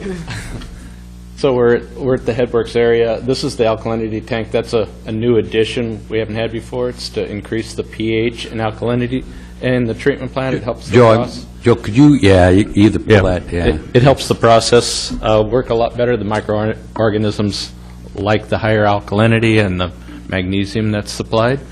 And if you go, okay, so this is the sequencing batch reactors, the SBRs. There's 4 of these basins. They are 1 million gallons each. One's always in aeration. This one you're seeing here is in the aeration phase. That's a mixer out in the center. One is always being filled and one's always being decanted. This one happens to be in the decant phase. You can see this mixer static, and that's the decanter over there on the far side. It's taking the water off. You see this floating solids on the top. We'll talk about that later on. So when the settling happens, the solids are settling to the bottom, the water's staying at the top to be decanted off. The solids are accumulating on a daily basis, being created, so we're wasting some of those solids off, and those are going off to the digester. And we renovated the existing digesters. We put an epoxy coating on the concrete just to make them last longer, reuse the existing facility. So this is one of the mixers mixing. That's a 40-horse motor out there, and we tried to get in the picture how it was pulling the solids. It's kind of nice how this works. So one of the things we're trying to do in these digesters is reduce the volatility of the sludge, reduce the organic level. And one way to do it is we thicken it by taking water off just by turning the gravity system on. The other way is we pump the solids from the first digester up to the thickener building. And this is a thickener building. This is the polymer addition panel. And you're going to look over here. That's the polymer flocculation tank. And I'm going to walk over, and this is the rotary screen thickener. There's a drum inside that turns, and you'll get to see it a little bit. And at the far end, there's the drum turning right there. And at the far end, okay. So this is back at the beginning. We've added the polymer to the sludge. The sludge gets sticky because the polymer just creates it to be sticky. It goes into this drum. As the drum turns, the solids stick together, the water runs off. That spray water you see, that's the effluent being reused as spray water, and you'll get to see, I think it shows a little bit of the solids dropping off the end here. So we typically pump, for every 300 gallons of flow we pump into it, 100 gallons is thickened sludge and 200 gallons is filtrate water that we send back for treatment again, and it just completes the treatment cycle. So we're making better use of space in the digester to oxidize it, to break down that organic material. And this is a picture of the sludge, the thickened sludge, plopping off into the digester. And we also have decanters. That's a decanter over there to the right. Oop, there you have to watch. You have to watch twice now. So we put in it's got a coarse bubble diffusers in it rather than a big static mixer out in this, a big egg beater mixer out in the center that throws through sludge all over the place. We can control the oxygen. There's oxygen sensors that will turn the blowers on and off. Ultraviolet and filter building. So this is the headworks. We got to start over. That is just a picture. So when we walk in, we have two filters. The water that's coming off the SBRs when they decant is flowing through these two. They're just disc filters, and you'll get to see it here. This is actually the discharge side, and then we're going to pan up, and you can see the filters inside the basin. That's the water coming off the SBRs at the top, and it's flowing through the filters and coming out the bottom. One of the principles of this is we clean the water. You saw some of the floating material. This will help reduce that floating material, anything that gets missed by the screening. It also gets the water a little bit cleaner and makes our ultraviolet UV disinfection system work better and easier. There's 122 lights in each one of these UV channels that we try to get you a little picture of it. So there's 120 lights. Typically during the summer months, we're only running half of those 60 to 32 of those at a time. During the winter, we have the capability to turn them all up, turning them all on. They're driven by the amount of flow and the clarity of the water. So the cleaner the water, the less lights you need. They ramp up, they ramp down as the flows change, as the clarity of the water changes. Very efficient, really, really nice. There's self-cleaning. That's a hydraulic cleaning unit right there in front of you. And then the flow goes out, it goes over this weir, which keeps the flow equalized throughout the system. Last year I got to see 11 million gallons go through this during the winter.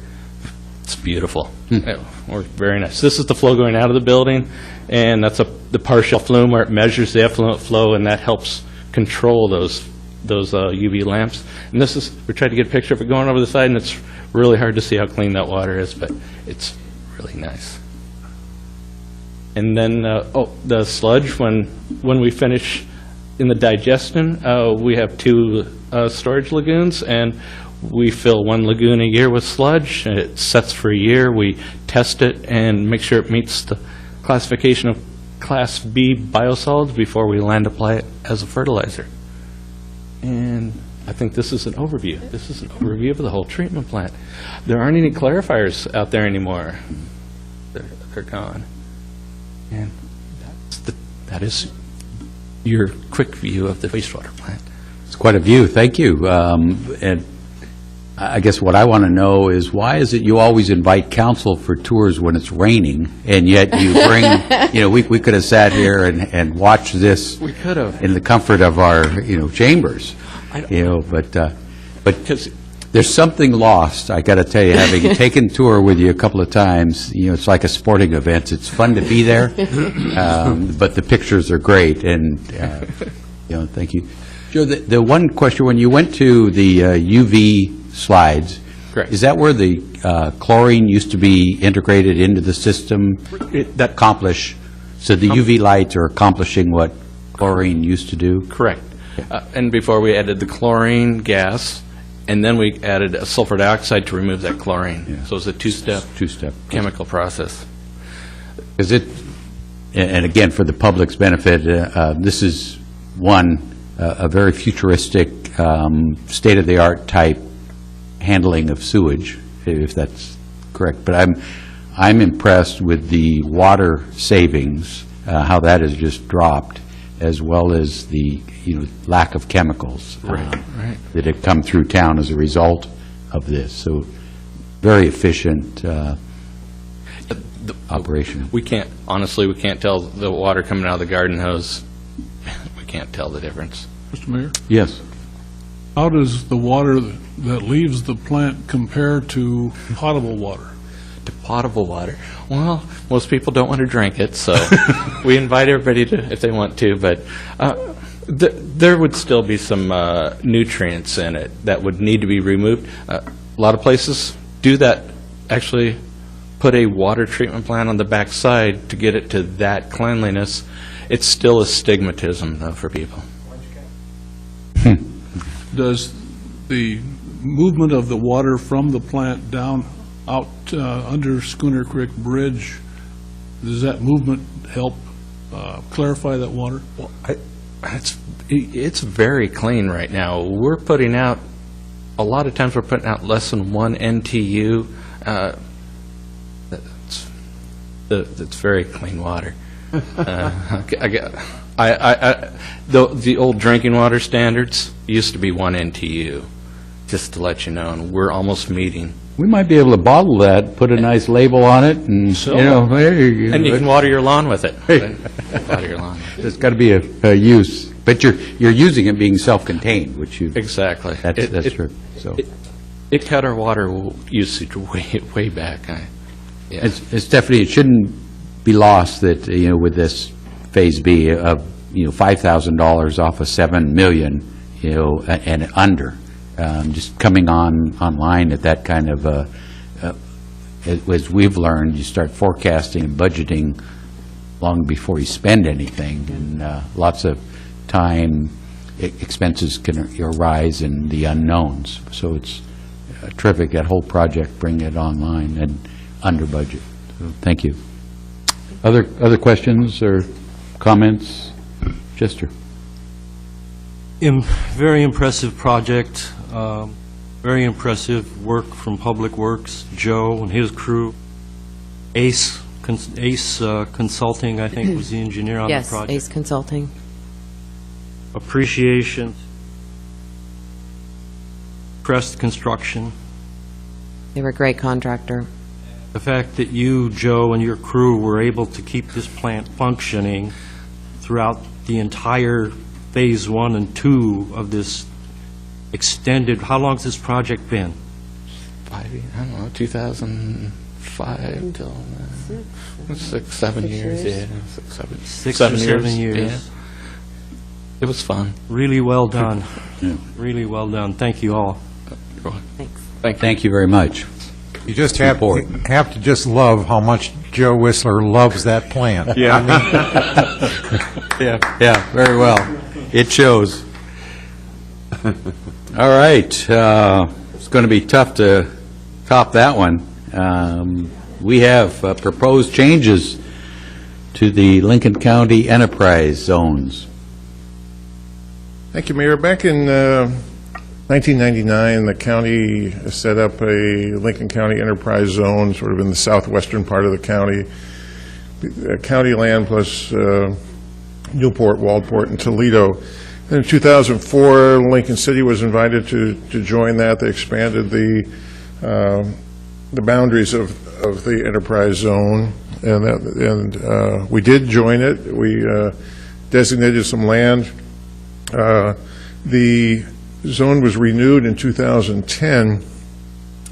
Now, Carolyn Bowman, who's the manager of the enterprise zone, is working on a available industrial lands assessment and requested that we take a look at our boundaries just to make sure that that reflects sort of the current status of land, whether, see what changes have been made, make sure that the land that's included in actually is suitable for industrial or manufacturing development, that kind of thing, or the kinds of things that are allowed in an enterprise zone. Kurt Olson and I worked on some suggested changes. The purpose of the changes are, as I said here, to add parcels that have a likelihood of manufacturing or industrial development, and also to remove parcels that are not good candidates for such development. So there were some things that were, some land that was not in the zone that we thought would be a good candidate for, possibly for development, and others that time had overtaken or for various reasons were not good candidates. You have the maps that you can probably see better what you actually have on the computer, but on these maps, the red areas are areas that are in the enterprise zone now, and staff is suggesting remain in the enterprise zone. The pink is areas that we're suggesting be removed, and then there's some sort of turquoise color that we're suggesting being added. You see, particularly up around the Villages at Cascade Head property, we're suggesting removing quite a bit of land there, and there's a number of reasons for that. A great portion of that is not even in the city. It's the Holly Farm is this piece, all these parcels in here are not in the city, we are suggesting leaving in particular this area, particularly this area up here where we're talking about, you may recall we talked about the possibilities, the options that we have for the Villages at Cascade Head property, and there was a suggestion that a conference center and associated lodging facilities would be one good option to consider. So we're proposing that land be left in as a possibility for encouraging that kind of development. The enterprise zone that we have now does allow motels and hotels to qualify for the tax exemption. That's an option. Some enterprise zones do, some enterprise zones don't. Our enterprise zone does allow that, and I think this is a particularly good option for if that's something we want to pursue. It's a good way to encourage that to happen. It could be up to a 3 or maybe even 5-year exemption on taxes on the improvements that are made in the equipment and so on. So it can help to make such a thing become more financially feasible. Other land was suggested being taken out or is developed or really isn't suitable for commercial or industrial development. For instance, there's Lighthouse Square is developed, the tribal land, open space down in here, down there on 22nd Street. Much of the other land is zoned residential, multifamily or single-family residential. Similarly, moving to the south, there's areas that, like this is Bimart and open space over by the mall. We're proposing to add in this piece of industrial zone land here that for some reason was not included. And then this is actually where the police station is, and it's just keeping it as a possibility of land that at some point might possibly be privatized and might possibly encourage some appropriate development there at the time. Same sort of thing, actually, you just got the wastewater treatment plant down here in the south, and there is more land there than is taken up by the wastewater treatment plant and the firing range, the police firing range. And it's possible that we may want to privatize some of that at some time in the future and make it available for appropriate industrial development there. Much of the other land just really isn't suitable for industrial or manufacturing type development, and we suggested deleting that, and again putting some in that would be suitable that for some reason had been left out before. So the result would be 299 acres of land that would be in the enterprise zone. It'd be 564 acres taken out, but again, a very large portion of that is land that's not in the city anyway. The county may want to include it in, but that's not our call. It's the county's call. So the result would be what we see here in these two maps where the enterprise zone would be. So what we're asking tonight is for adoption of a resolution that would recommend these changes. Then we send that to the manager of the enterprise zone. She'd present it to the members of the enterprise zone, which includes us, and then they can adopt that as or not as they see fit. But it's just, this is our suggestion to what happens with the enterprise zone. Interesting. Okay. I'm assuming from your comments that enterprise zones that we designate or request need to be in the city. Did rules change from the past, given some of this, or was there a joint with the county? It's a mystery to me why some of that county land was in ours, and it may just be a mistake, either when they sent back, here's what we say is in the city, and they may just not realize where the city limits were, or it may have been a mistake on our part. I don't remember what. The other piece, then, one of the areas, I'm thinking specifically on 23rd Street, Southeast 23rd. Right. You add a little, or there is a little there, but is this not a time to block it as an ad, and even though it's out of the city, but to let the county know we've done it for them, and they could bless it at this meeting? Certainly. Actually, I believe it's in. I believe it's in already. In an enterprise zone? Right. Okay. That'd be important, I think, since that's an area that makes some sense. But ultimately, I guess my question is, it's nice to look at maps and all this stuff, but what's been the impact? Has there been anybody that has taken advantage of enterprise zone benefits? I'm talking with Carolyn Bowman, I think there's been one. In umpteen years. It wasn't in Lincoln City. I forget where it was. I think it was in Newport or Waldport. I can't remember which. But again, there are some benefits, so it's not something we want to. Yeah, and it's a tool that if we don't take advantage of it, we can't take advantage of it. I mean, it's something that we don't that can help to encourage appropriate development. Yeah. Mr. Mayor? Yes. If there's an existing facility, but they want to expand, can they qualify for Yes. enterprise? Yes, they can, and as long as they create either one new job or 10% more jobs, depending on the number of jobs they have, then the new plant and new facilities would qualify. That's my understanding. Yes, to encourage both new businesses and expansion of existing businesses. Richard, you referred to a resolution, and yet this is due like right away. Doesn't the resolution come back here after this group has met? Do I have the process wrong? What they asked for, what Carolyn Bowman asked for was a resolution or something, and I suggested a resolution might be the easiest way to do it from us to say. You need it tonight. Tonight. Then it goes off. Right. And then it basically comes back for another resolution. I guess what I'm saying is, where's the resolution? Right here. It's the last item on the attached. agenda. Oh, I'm sorry, I've looked and I can't find it. Yeah, I it's down there.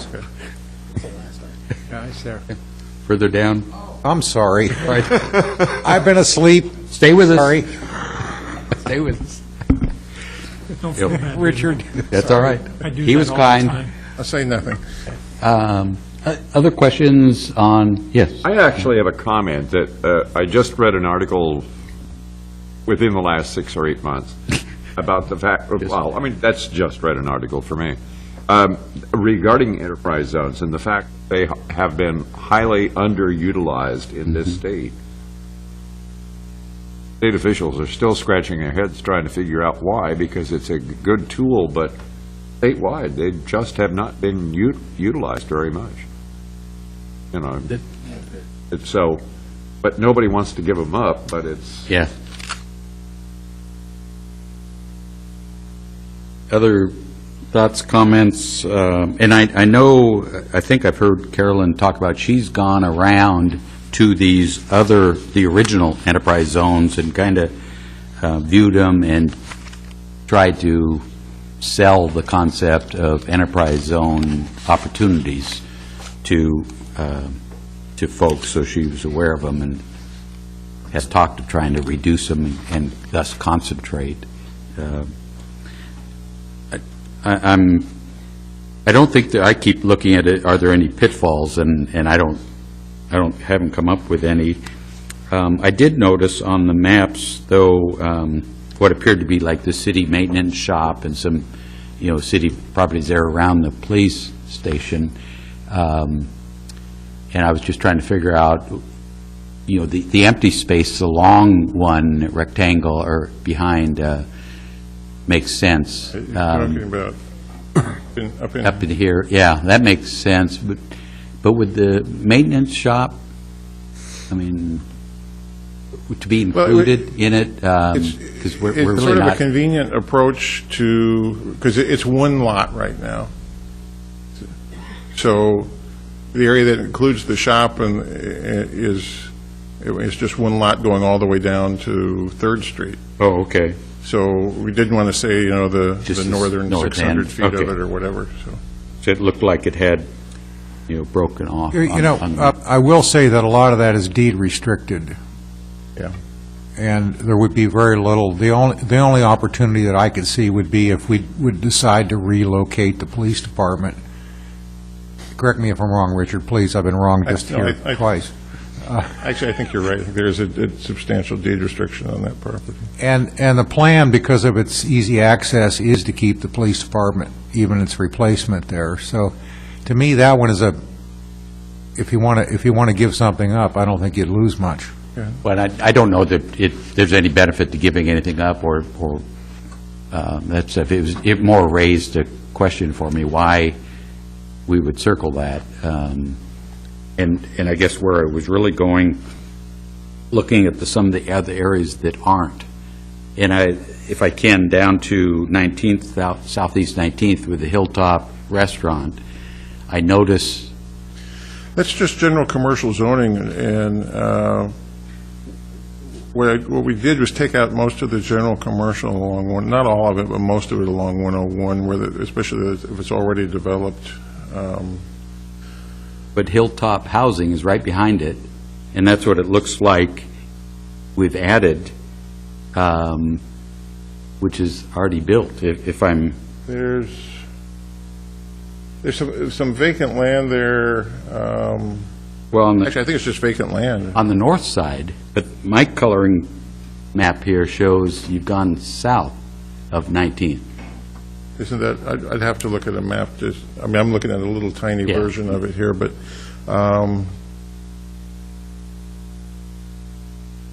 So, yes, it's included. yeah.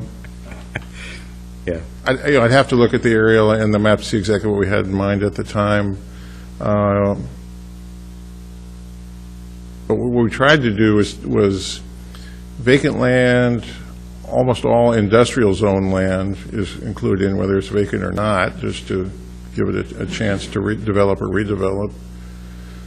Well, and that'd be the right thing. I was just questioning whether it needed how thorough the map was, and what does it, I guess more importantly, if mistakes were made, what's the process of getting it fixed? Is this Basically, safe the process we're going through tonight. Okay, so it'd be easy to do, 'cause I think that one's wrong, but... We can easily take it out if that's... Well, no, I would agree. I looked at it and know of the vacant land to the north, and I just was questioning why we would enterprise zone an area that's already developed. And I'm specifically thinking of the Hilltop Assisted Living Complex, which is right there to the south of 19th. But it's just as I was looking at colors, so. I don't have an answer for you. So the pleasure is when we get to agenda, the resolution is there, and Actually, you did sort of remind me of one thing that I want to draw attention to. Up here by the villages, the red is what's in now. It's already in now. But actually, that area right up here has been replatted a little bit since it was designated. And with your permission, I guess what I just noticed it looking at it right now, that it doesn't follow the existing lot lines now, and I'd just like to be able to revise the map to follow the existing lot line. I would say assuming yes. you adopt the Yeah. resolution. Yes, that'd be a big yes. Okay, buddy. Okay. Anything else? Thank you. Thank you, sir.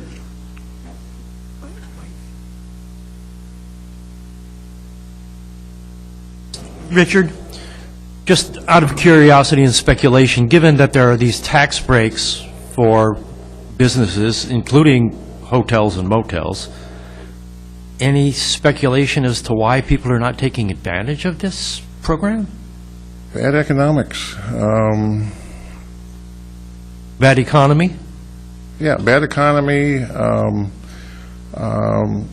There's, we have a lot of hotel and motel rooms in Lake Right. City, and we don't need more probably. Right. But with the big exception of something around a conference center.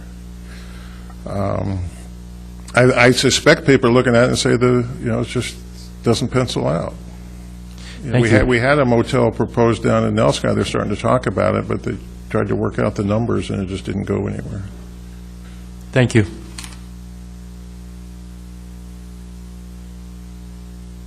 Mr. Hawker. Thank you, Mayor. The first thing on here is hiring of city employees, and what's on, this is on for a couple reasons. We get asked questions about our hiring process, and we also hear comments about how we fill our most senior level positions, department heads in particular. We hear rumors, et cetera, and we thought maybe it's time to lay out our hiring process a little bit.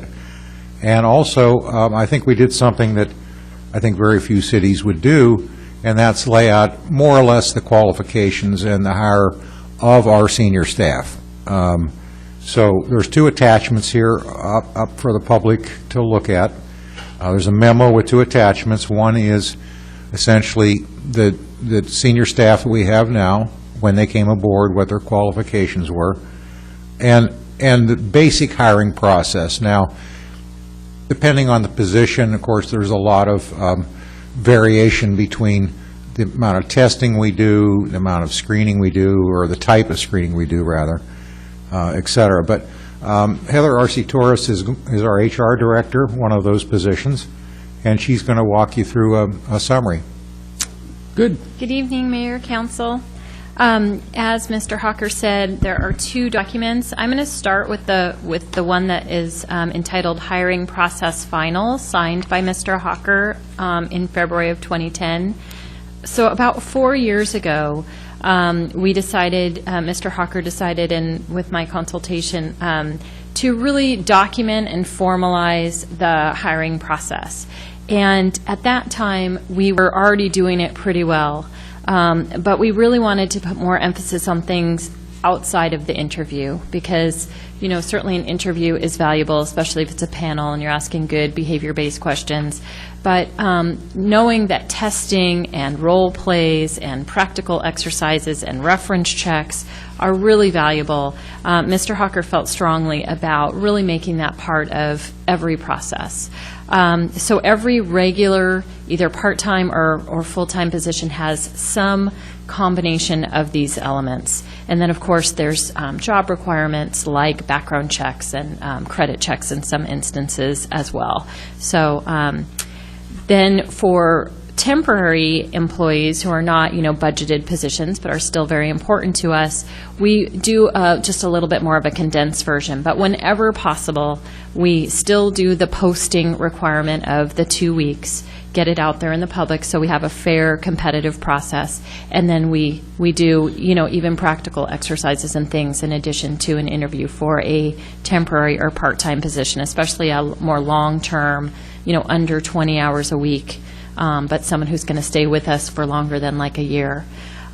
So it's a really great process. I don't know whether you want me to walk through each element of it. I mean, it really starts from the posting and goes all the way through to the pre-hire background checks, et cetera. And as you can see, there's a screening process, which is usually a panel of people who all read those applications. So it's not just one person deciding. And we have this kind of rating system where we write out, you know, what are the qualifications for the job, what's the education, et cetera, and we literally sort of write down whether someone is good or excellent or, you know, okay, and we talk and meet and discuss it and debate it. So it's a really fair process. And then we do interviews, almost always a panel. Can't think of one recently where we didn't have a panel of people, 4 usually. We take turns asking questions. We write questions that are designed to focus on the duties of the job, the specific functions that you would see in that job description, the qualifications that are needed, for example, good communication or customer service skills, that kind of thing. And then we do reference checks. We do reference checks before we even make a conditional offer, so we always want to double check. We always talk with at least one former supervisor, sometimes more than one.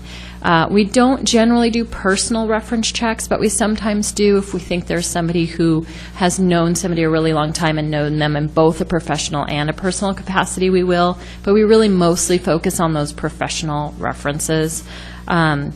And then we do, like I said, we do role plays, which are things like we just try to come up with a scenario that's a pretty good similarity to what you would face. So if you're, for example, at a customer-facing position up at a counter, we would try to have, literally have coworkers come in and role play and act out a complex question or an upset customer or something like that, and just literally see how that person thinks on their feet and handles that in that setting. And then we also do written pen and paper, you know, tests, and grade those through a third-party company, and you know, various things like that. For the computer, you know, we'll do computer tests and things like that as well.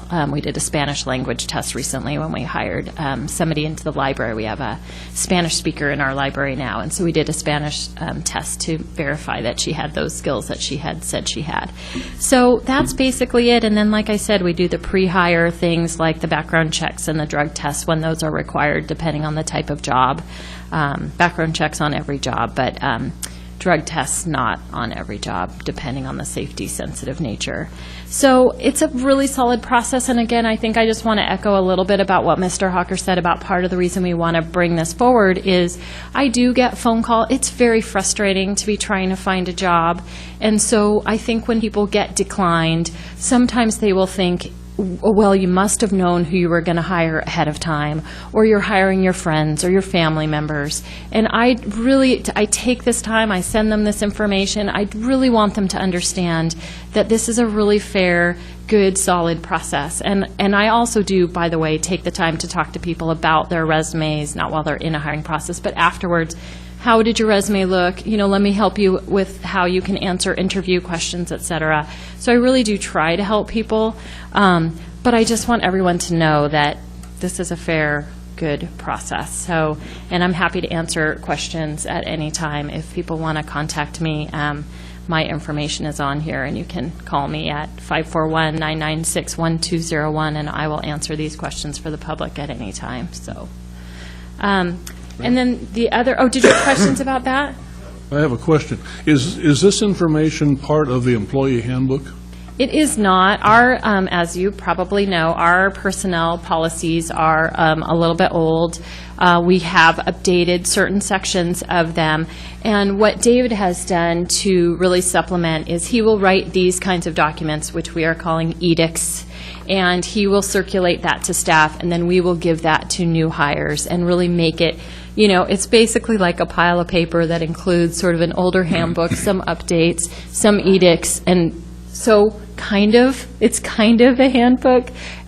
We definitely, that's something that's in my goals to really work on and get a good, solid, all-in-one-place kind of handbook in the next year or so. So you will be seeing that. You'll have an opportunity to do your part in the review process of that. So thanks in advance. Is there a policies and procedures manual that will have this information as well?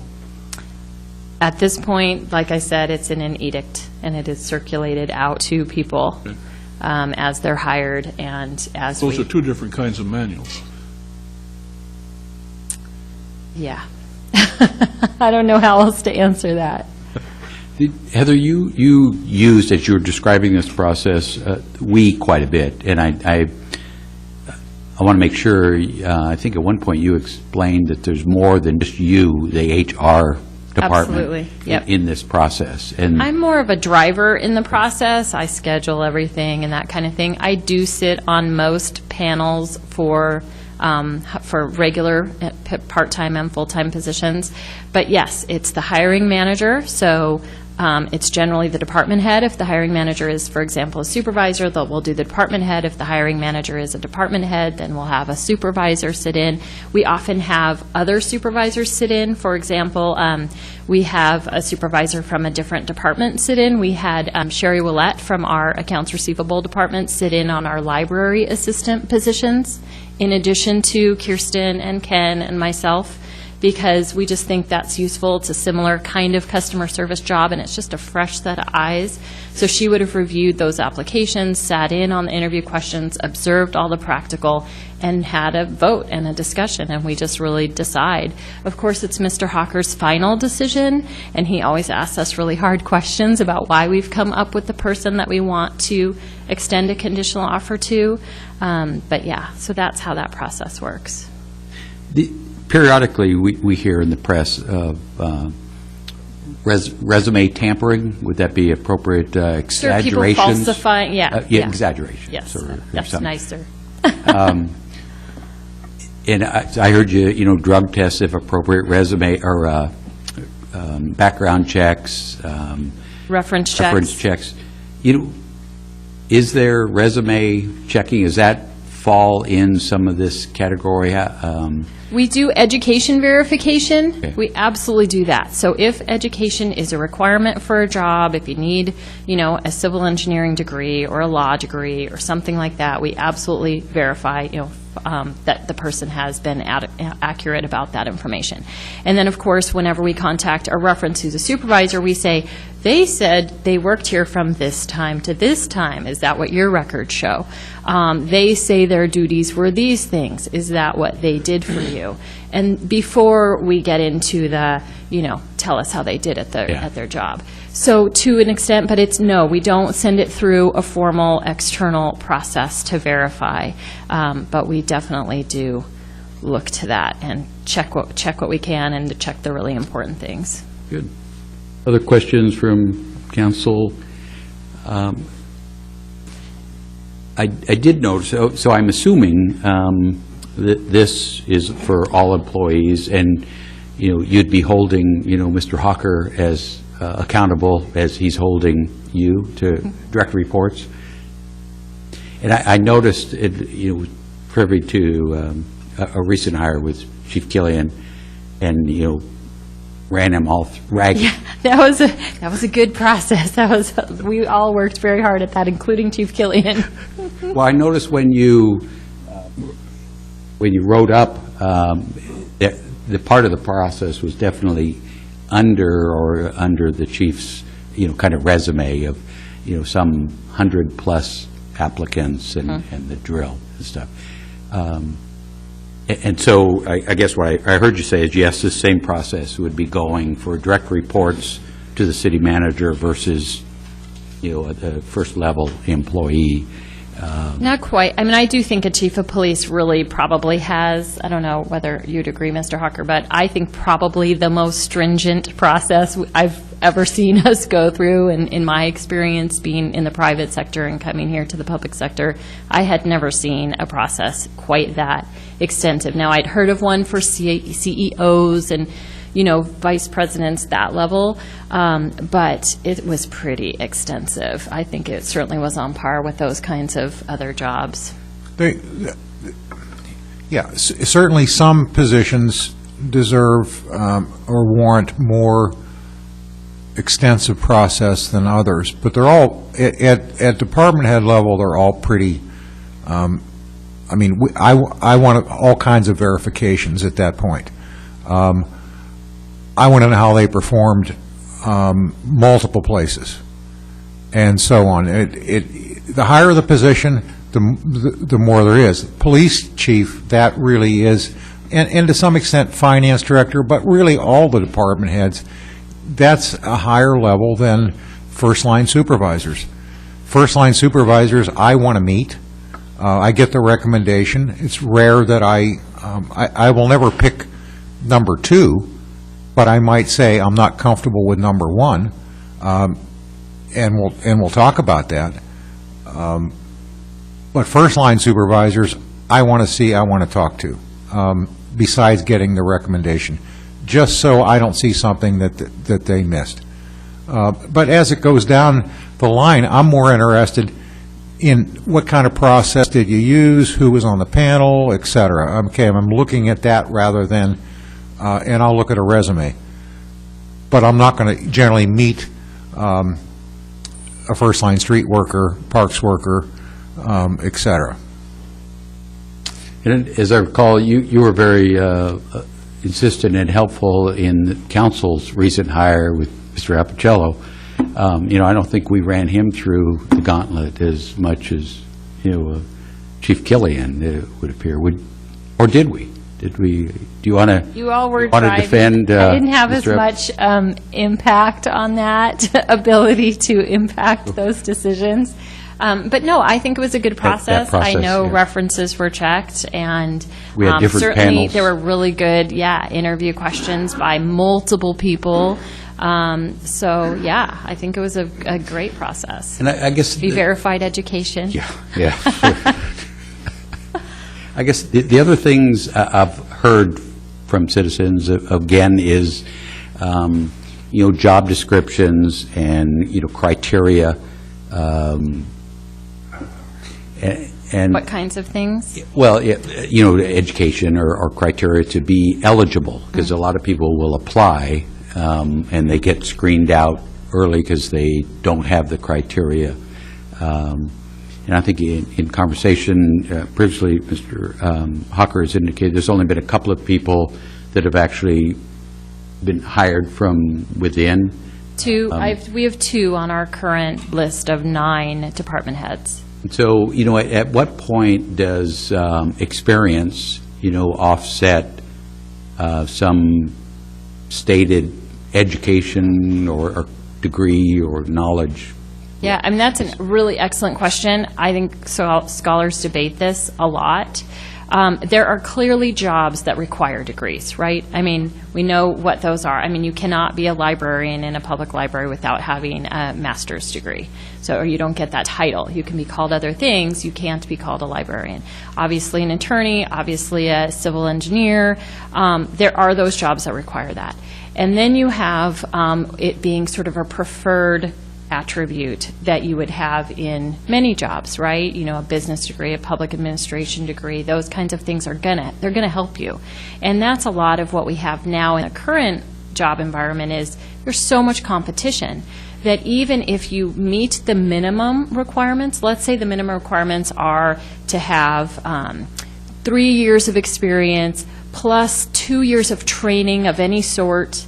So it could be on-the-job training. It could be 2 years of education. We don't even necessarily ask for a degree, but then somebody applies who has one, they're going to be stronger than another candidate. And I think that's another thing that really frustrates people is they say, I am minimally qualified. And we say, you're right.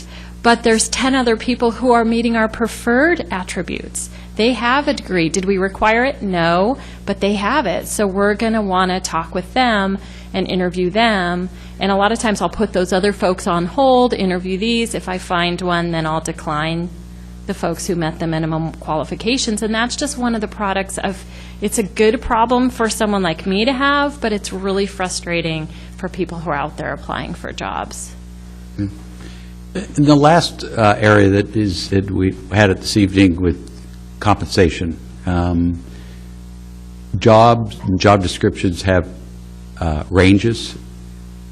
Yes. Correct. So pick a job and someone knows within some kind of broad spectrum of a pay scale. Right. There's a salary schedule that is a six-step schedule, and every job is placed somewhere on that. That's called a grade. So they're in a certain grade, and then they have a step schedule. Range within that. Yep, a range grade. within that. Mm-hmm. And if somebody maxes that grade, that pay salary range, they do not receive any more like annual step increases. Now, they still may have a COLA if that is, awarded by you all, and if it's negotiated in the contract, and if the CPI, indicates that, the Consumer Price Index.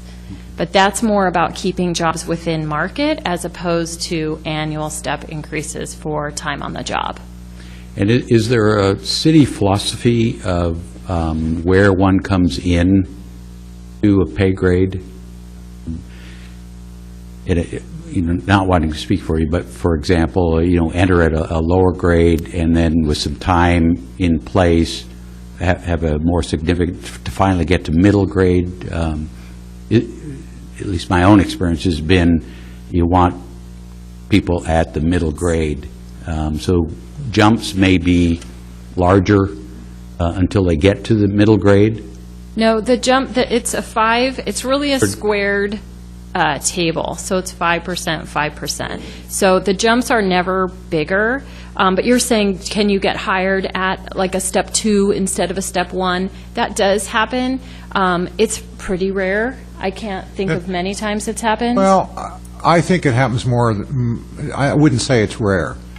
Mr. Hawker approves those. Yeah, there's a couple of issues here. Well, first of all, during the we arbitrarily, if somebody starts at step 1, we arbitrarily hold them back, but 6 months when they have completed probation, they're eligible for a first 5% or whatever percent that is. 5% increase. Okay, so the first year they can in fact have 2. Now the alternative to that, because that raises people's concern that we give too much of a salary increase, is to hire everybody high, and that way we won't show all these big increases. Sometimes we do hire at step 2, and sometimes beyond that. If we feel that the candidate has beyond the step 1 experience and qualifications, in cases where we've had one outstanding candidate and no backups, and somebody was making quite a bit more money, we might go higher. And there is some judgment there, and yes, I have to approve every one of those beyond step one. It feels rare when you're arguing with him to try to get him to go higher than a 1, and he mostly says no to that. So he definitely, we want to hire somebody at a rate that's going to bring them in competitively, but it's the lowest that we can pay, and get that person. I mean, that's just good business. On occasion, we can't get anybody anywhere within the range. That's happened. We just flat out can't meet the qualifications for the position. And we have re-examined those positions on occasion. The other thing is, when somebody is over market, where our latest market survey shows that a position is over market, they are frozen. And I believe we have 2. I think we only have 1 employee who is still frozen. Okay, we did two. it in 2010. Oh yeah, we had quite a few, like 8 initially, and several of those were department heads. But with COLAs over time, that changes, and they get unfrozen. Their increase gets them back onto the salary schedule, because it's been 3 years now. But it's bound to happen again with the next market survey, which is coming up in 2014. Okay, good. Counselor?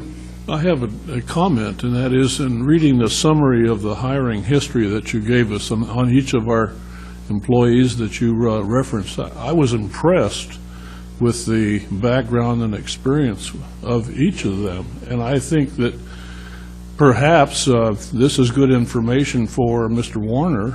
I think it might help him understand a little bit about the hiring process. I can't speak to his concerns, but I just think this makes me feel more comfortable about the process. Yeah, I think all of our citizens should know that we hire good, qualified people, that we work hard, and so I'm glad that you feel that way, because, this isn't easy to have your entire background put out in the public, but it's what we do as public servants. So I hope that people read it and look at it and see that we really do have the qualifications and care about what we do. I just hope you don't do that for all of us up here. Well, we do. It's called an election.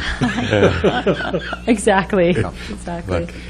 Thank you. Are there any other questions? Yes, thank you for sharing, and Mr. Rocker for bringing forward. Oh, Chester?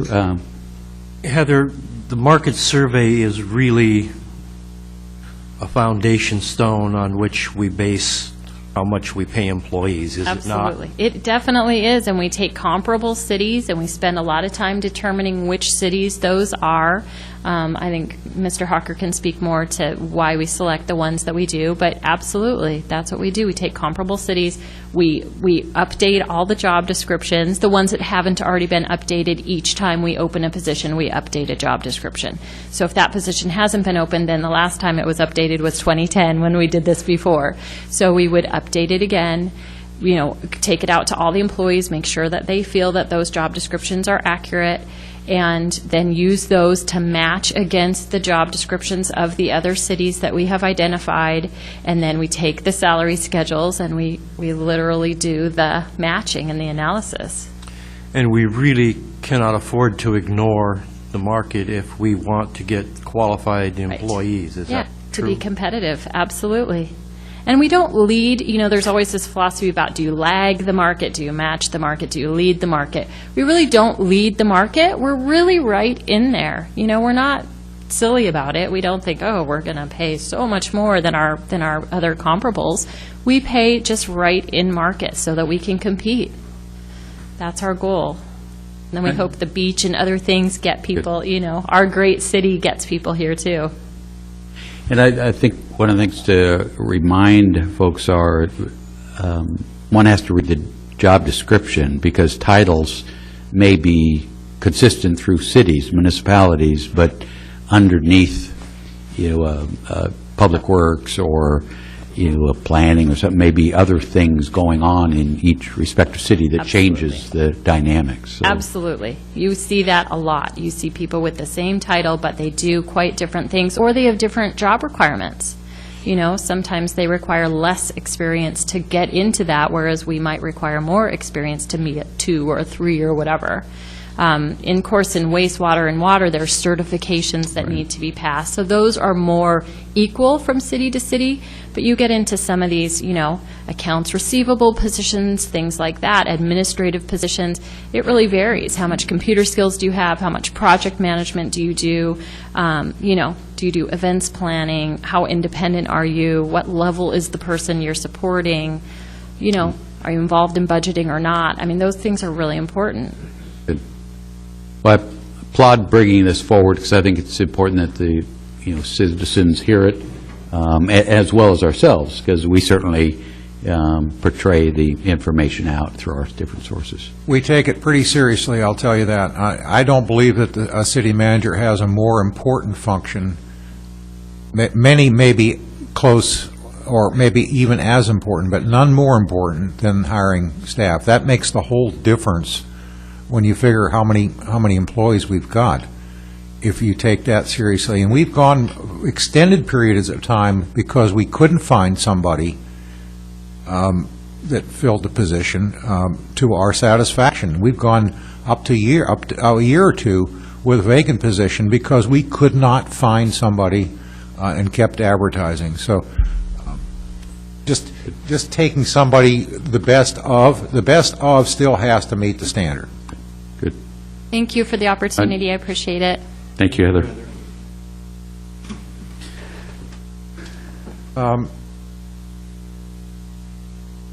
At the last meeting, there was a discussion, or at least a brief discussion, about whether or not our elections for council members should be by our 3 wards or at large. And I prepared for you a list of pros and cons. Actually, there's not a lot of research that actually documents the difference as opposed to giving you opinions of the difference. If you go into the academic research, you just don't find much quantitative information. It's qualitative, meaning what somebody thinks, what they see. And I've listed the pros and cons. I think there's strong pros and cons for each system. And it's a political thing. I'm certainly not going to make any recommendation because it is totally political that I must stay out of. I think the pros and cons are, to some extent, in the eye of the beholder. We heard at the last meeting a representation that going at large would provide more diversity. I think that's in the eye of the beholder, and I think another beholder can say it'll provide less because it's harder to run. It's harder to run a citywide campaign, et cetera. So a lot of these are in your own judgment, in your own eyes. There's not definitive research on these. Yeah. And so there it is. I just wanted to come back to you with something. Yeah. Well, and you did great job, and thank you for attaching the different, some different articles and opinions and stuff, and condensing down. I think for me, it's one of those things I've got to continue to think about. I assume council as well, but also I would encourage council to raise the question with our citizens, as to their thoughts. Now, this, I guess the point being, this would be a charter change if we chose to recommend some change. Right. What is the process of a charter change? Well, it's you have an ordinance that goes to an election, and I honestly think that it's our Constitution, and I think great care should be taken in changing it. Great thought, and before council would put something out for a vote, I think you want to be fairly certain that the outcome of that vote will be, either way that goes, is not going to be destructive. Right. You're going to present something that if it passes, that's fine. If it fails, so are you saying it is like an ordinance? What we would pass an ordinance or something similar to get onto the ballot, but before we even do that, there'd be public hearing processes, or usually there's a formation of like a charter review committee, and depending on the scope of what they're asked to do, It can be a lengthy process. I know we did it in Ashland, we did it in Benton County back when I was in county attorney's office, so it would be a terribly involved process, and in addition to it being in the charter, you have a lot in your code that talks about the ward system, and so there's also going to be ramifications. But you could put this one issue out to the voters, just, and then have it change the other ordinances, right? I mean, you don't have to go through anything more than an election? No, I mean, there's a process for citizen involvement, so I don't know off the top of my head, how we advertise it and all, but it's still, there's a significant process. Mr. Mayor? Yeah. Well, I was going to say, Mr. Sprague was, I think you were on the council the last time that we had a charter revision. Del Isham was the mayor. Yeah. We formed a committee, and this was one of the issues that was debated. All of our TRT changes are in the charter. That was the thing that was the issue at that time. It was adding the police protection, I believe, to or the security protection, whatever you call it, the public safety percentage to the TRT. I think so. I think that was something that came later. But I may be wrong, but I do remember that there was the debate regarding the ward system, and there were a council debate or citizens providing they had input? A citizens committee that was working on it, and they worked on it and had several meetings around the area, and overwhelmingly, the people wanted the ward system. It was still that was part of the change. Do you want to retain the ward system? And the vote was to retain it. Was it actually voted on? I believe it was. On the ballot? I could be wrong on I that. don't remember them being on the ballot. It's part of the charter. Yeah. But remember, that was 25 years ago. Yeah. It was. Mr. Mayor. Almost, yeah. You can just have an informational item on the ballot so that people can say yes or no for something. You don't have to enact it ahead of time, isn't that right? I think you can have an advisory. That doesn't change anything. It's kind of like a referendum or something. I'm not sure what you call it. But I want to just make comment about it.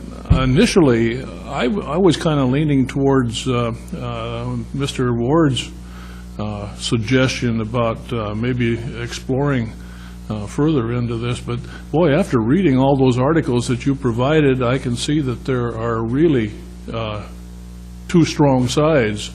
And frankly, I kind of think we ought to just leave it the way it is right now. I think one of the key questions that, if I were in your position, I'd be interested in, is asking people why they don't run for office. Yeah.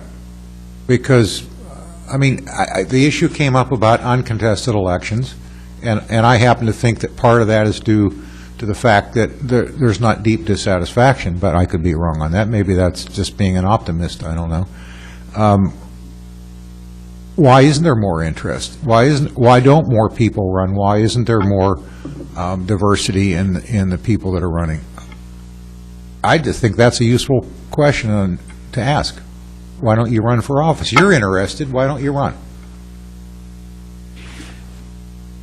Because it's a thankless job. The pay isn't high enough. I guess a question that comes up in that regard is single parents, child care issues. Now, for the public, nobody here, pulls down a salary or gets compensation for serving as council, including me, contrary to many opinions. However, for city-related items, we can be reimbursed. Yes. Is there a list of reimbursement items? And the question goes to, is child care, in order to act and be present in one of these meetings and our work session, I mean, for the public to know, we started at before 4, and here it is 8:30. So if I were a working, single dad, I would have to be thinking about childcare after school and into the evening. Boy, there is no written thing on that, and I think you bring up an extremely interesting example of maybe one reason why a lot of people can't serve, even if they may not want to. I think that's a legal question, and if the answer is yes, we could reimburse. Does our charter prevent, our charter does say no compensation, Right, but reimbursement. Reimbursement, I think that's a legal question. I think it would be a real good Well, idea. I think my sense would be to pursue that as to make sure it's a viable option. Now, granted, if I'm a working person, I probably have to cover childcare up till 5 o'clock or something when I get off work anyway, and so it'd just be the portion, after, but for city activity, and thus trying to even find it, too, is an issue. But I guess, to me, that might be a huge impediment, and that it'd be helpful to get it on the table or get it corrected. I think it's deeper than that. I think you actually have to get people interested in city government. You go knock on doors when you're campaigning and find out how little people really understand about city government. Yeah. Knock on the door, hi, how come you guys turned off my Social Security? I have nothing to do with that, I'm city. Oh, well, I don't care about that. Well, I agree. It's, part of it is just that people don't think it, I know that's stupid in my book. I shouldn't say stupid, I'll get somebody really ticked off. I think it's short-sighted, my book, but a good share of the people that I talk with about city things go, oh, yeah, well, it's not going to make any difference, or they're either very interested, like we are, and don't want to waste, or don't want to spend the time, or they're not interested at all. And that's one of the key issues. I think it takes a lot of people, it takes a special person to get interested in serving in local politics in any form, and look at the troubles we have getting people on planning commissions and other commissions. I think that's right. Symptomatic of the whole issue. I don't think it's really, the constraints, if you really want to serve, you can figure out a way to do it. I did it as a younger man, so, I think with kids in the house, do it, want to.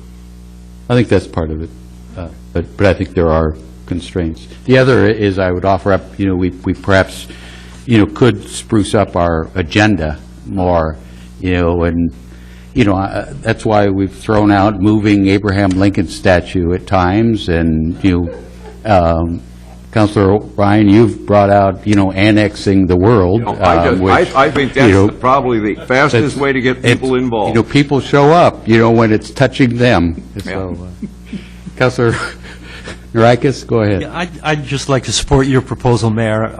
It may not matter, but that's a serious consideration, I think, childcare for a number of people, male and female, and I would love to get some female counselors get involved, or at least run in the elections. I know none of you guys around here have childcare issues, but I'm betting. It may be an impediment for somebody, but, And there may be others. I don't, the real question was the process that we, if identified, that we're able to add it to the list of reimbursable items is where I was really going. I'm going to guess it's going to be pretty questionable, but that's something that Richard's going to have to answer. All right. There's one. Catch that one for tonight. Thank you, Mr. Apichello. I'll do my best. I'll see. Mr. Mayor? Yes. Along that same line, we had a recent election for a position on the hospital board, and Mike Holden wrote his name in because there was an opening, and he did it as a joke, and he's now on the board. Be careful what you wish for. Yeah. Isn't that the truth? And serving. Serving Good well. for him, yes. Anything else, Mr. Rocker? Just a couple of seconds. we have one of our two main elevators that's down, and it's going to cost us a few bucks. In the meantime, I know people are experiencing excessive wait time. There's a lot more traffic than than some of the public might imagine. Just look downstairs at about 11 o'clock in the morning at the garage, and every space is packed. People are waiting excessive amount of time to get one of the two elevators. That's going to be fixed in the next couple of weeks. Please be patient, or if you're fit, take the stairs. And that's all I had to report. And take the stairs and get fit, huh? And get fit. That might be... Okay. Well, thank you, and we will encourage folks to patience at the beach. That's why we live here. Yeah, right. So. That's all, Mayor. Thank you. Mr. Appicello, do you have anything for us this evening? That's great. Thank you. We have next item then, a resolution. This is a resolution number 2013-25, a resolution authorizing a change in the boundary of the Lincoln County enterprise zones within the city of Lincoln City. And is there a pleasure, Mr. Mayor, motion? I move that we adopt resolution number 2013-25. Second. We have a motion and a second. Can you add allowing the revising the map to be limited to property lines? Yes. The second okay with that? Just one quick question. Certainly. On the resolution itself that we've got on our computers here, it just says 20-13- it's blank. Okay, dash I just wanted- 2025. I just- Mine says 25. Looking at the agenda. agenda. Get the actual resolution we have on our thing, and it's... I will add the number 25. Is that a roll call vote, Kathy? Would you? Call. Okay. Quant, Yes. Anderson, Yes. Ryan. Yes. Ellingson, Yes. Norikis. Yes. And Sprague. Yes. Motion carries. Great. Thank you. Comments from public present? Gene?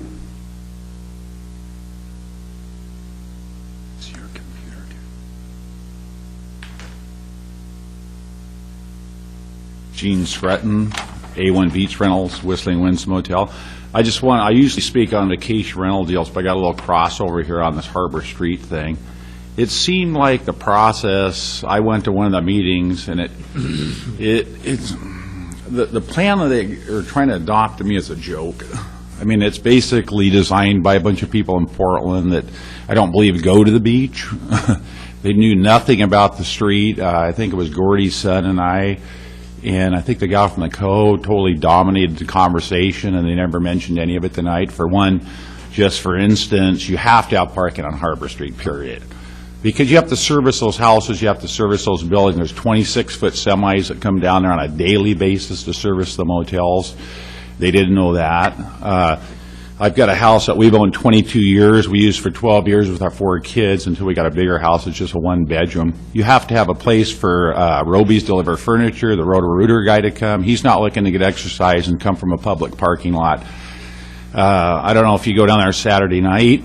Like this Saturday night, the Coho at Hoe Street Park with overflow parking from their parking lot. Both of our parking lots full. It's clear down there. I mean, I went through the whole thing with them just off the top of my head, and I think those places want to build the most extravagant. I know there's a price limit on this thing. But just for instance, the street layout. I think it was 30 feet, 31 feet, something like that. That street was striped to have parking on both sides. So one lane now is like 15 foot. It's got parking in a lane. That's why it feels so dangerous. All you'd have to do is restripe that street, 2 11-foot lanes, 1 9-foot parking area on the side, and a 5-foot sidewalk. 5 foot, we've had nothing there, and I've never seen anybody hurt there. It's not ideal, but 5 foot's better than nothing. And I think the poles can be moved for free by the electric company, I think. I mentioned to him, he said it costs a lot, and he goes, oh, they'll actually move those, stub over the fire hydrants, and just make a real usable street, because that street in the summertime is the main artery in this patchwork of oceanfront roads for vacation rental companies to drive for security, to get to Ace Hardware, to get to any place. That's the only north-south artery other than that patchwork of oceanfront roads other than the highway. So, just to do it for a bunch of, looks, it's not practical. They got bike racks. Who's gonna put a bike rack there? Nobody would use that bike rack. Anybody that's using the hotels parks them inside. Anybody has a house parks them inside. All they're going to do is rust away. There'd be no reason to have a bench there. Those would want to be on the vistas overlooking the ocean. What are you going to watch the cars go down the street? It was just a very jaded display that they had there. I can't believe there's not some talent on the coast here that knows a little more about the coast here that can't design some of these things. 15th Street, and I'll say 15th Street and the latest Canyon Drive bathroom and pump station seems to be the punchline to every joke to everybody in town. The cost and the looks, and I've gone down 15th there where you got city workers on their hands and knees with a screwdriver scraping out the lines in between the blocks they put down so the water would run in, and 3-4 guys standing there. It's just not practical. So, like I say, on this thing, we need a usable street. We need a sidewalk that's safer than what we have now. And one thing I don't like is when people say, well, we need to get our property back. That's one reason the city has a PR problem. No, you should be working with those people to come up with some solution. Like down there where I think it's 21st there, you could have parking there, but have no parking in that last block so that you could bring that sidewalk out, because they have very limited parking there. But I just think there's more solutions, and I think I know that Gordy, I talked to him at the store, and he's pretty fired up over the whole thing. So it's just not practical. You got to have some parking there. So anyway, thank you. Thank you for your thoughts. Anyone else? Council? Nothing, Mr. Ryan? Gary, you all right? Chester, thoughts this evening? I attended on Friday a hospital meeting, and there was a facilities assessment report that was given regarding the condition of the building, and I'll do a little more note-taking and organizing on that and bring it back the next time. Thank you, sir. Thank you for attending that. Mr. Sprague? Nothing. Henry? Nothing. All right. You're looking a lot fresher and, Sleeping at nights now? The only two things I had for this evening are promotional. One, reminding folks that the Taft Boosters is having their a golf fundraiser this coming Sunday at Salishan. And, of course, that's an organization that raises money into the school athletics program. And then Angels Anonymous is tickets for their Angel Ball is now being sold at the Chamber. The ball is December 7th. This, too, is a fundraiser, and hopefully all the citizens recognize the value of Angels Anonymous and what they do for folks in our community that fall on hard times. And that's a great opportunity to buy your ticket and attend. With that, let's call it an evening. Thank you. Like clean stand.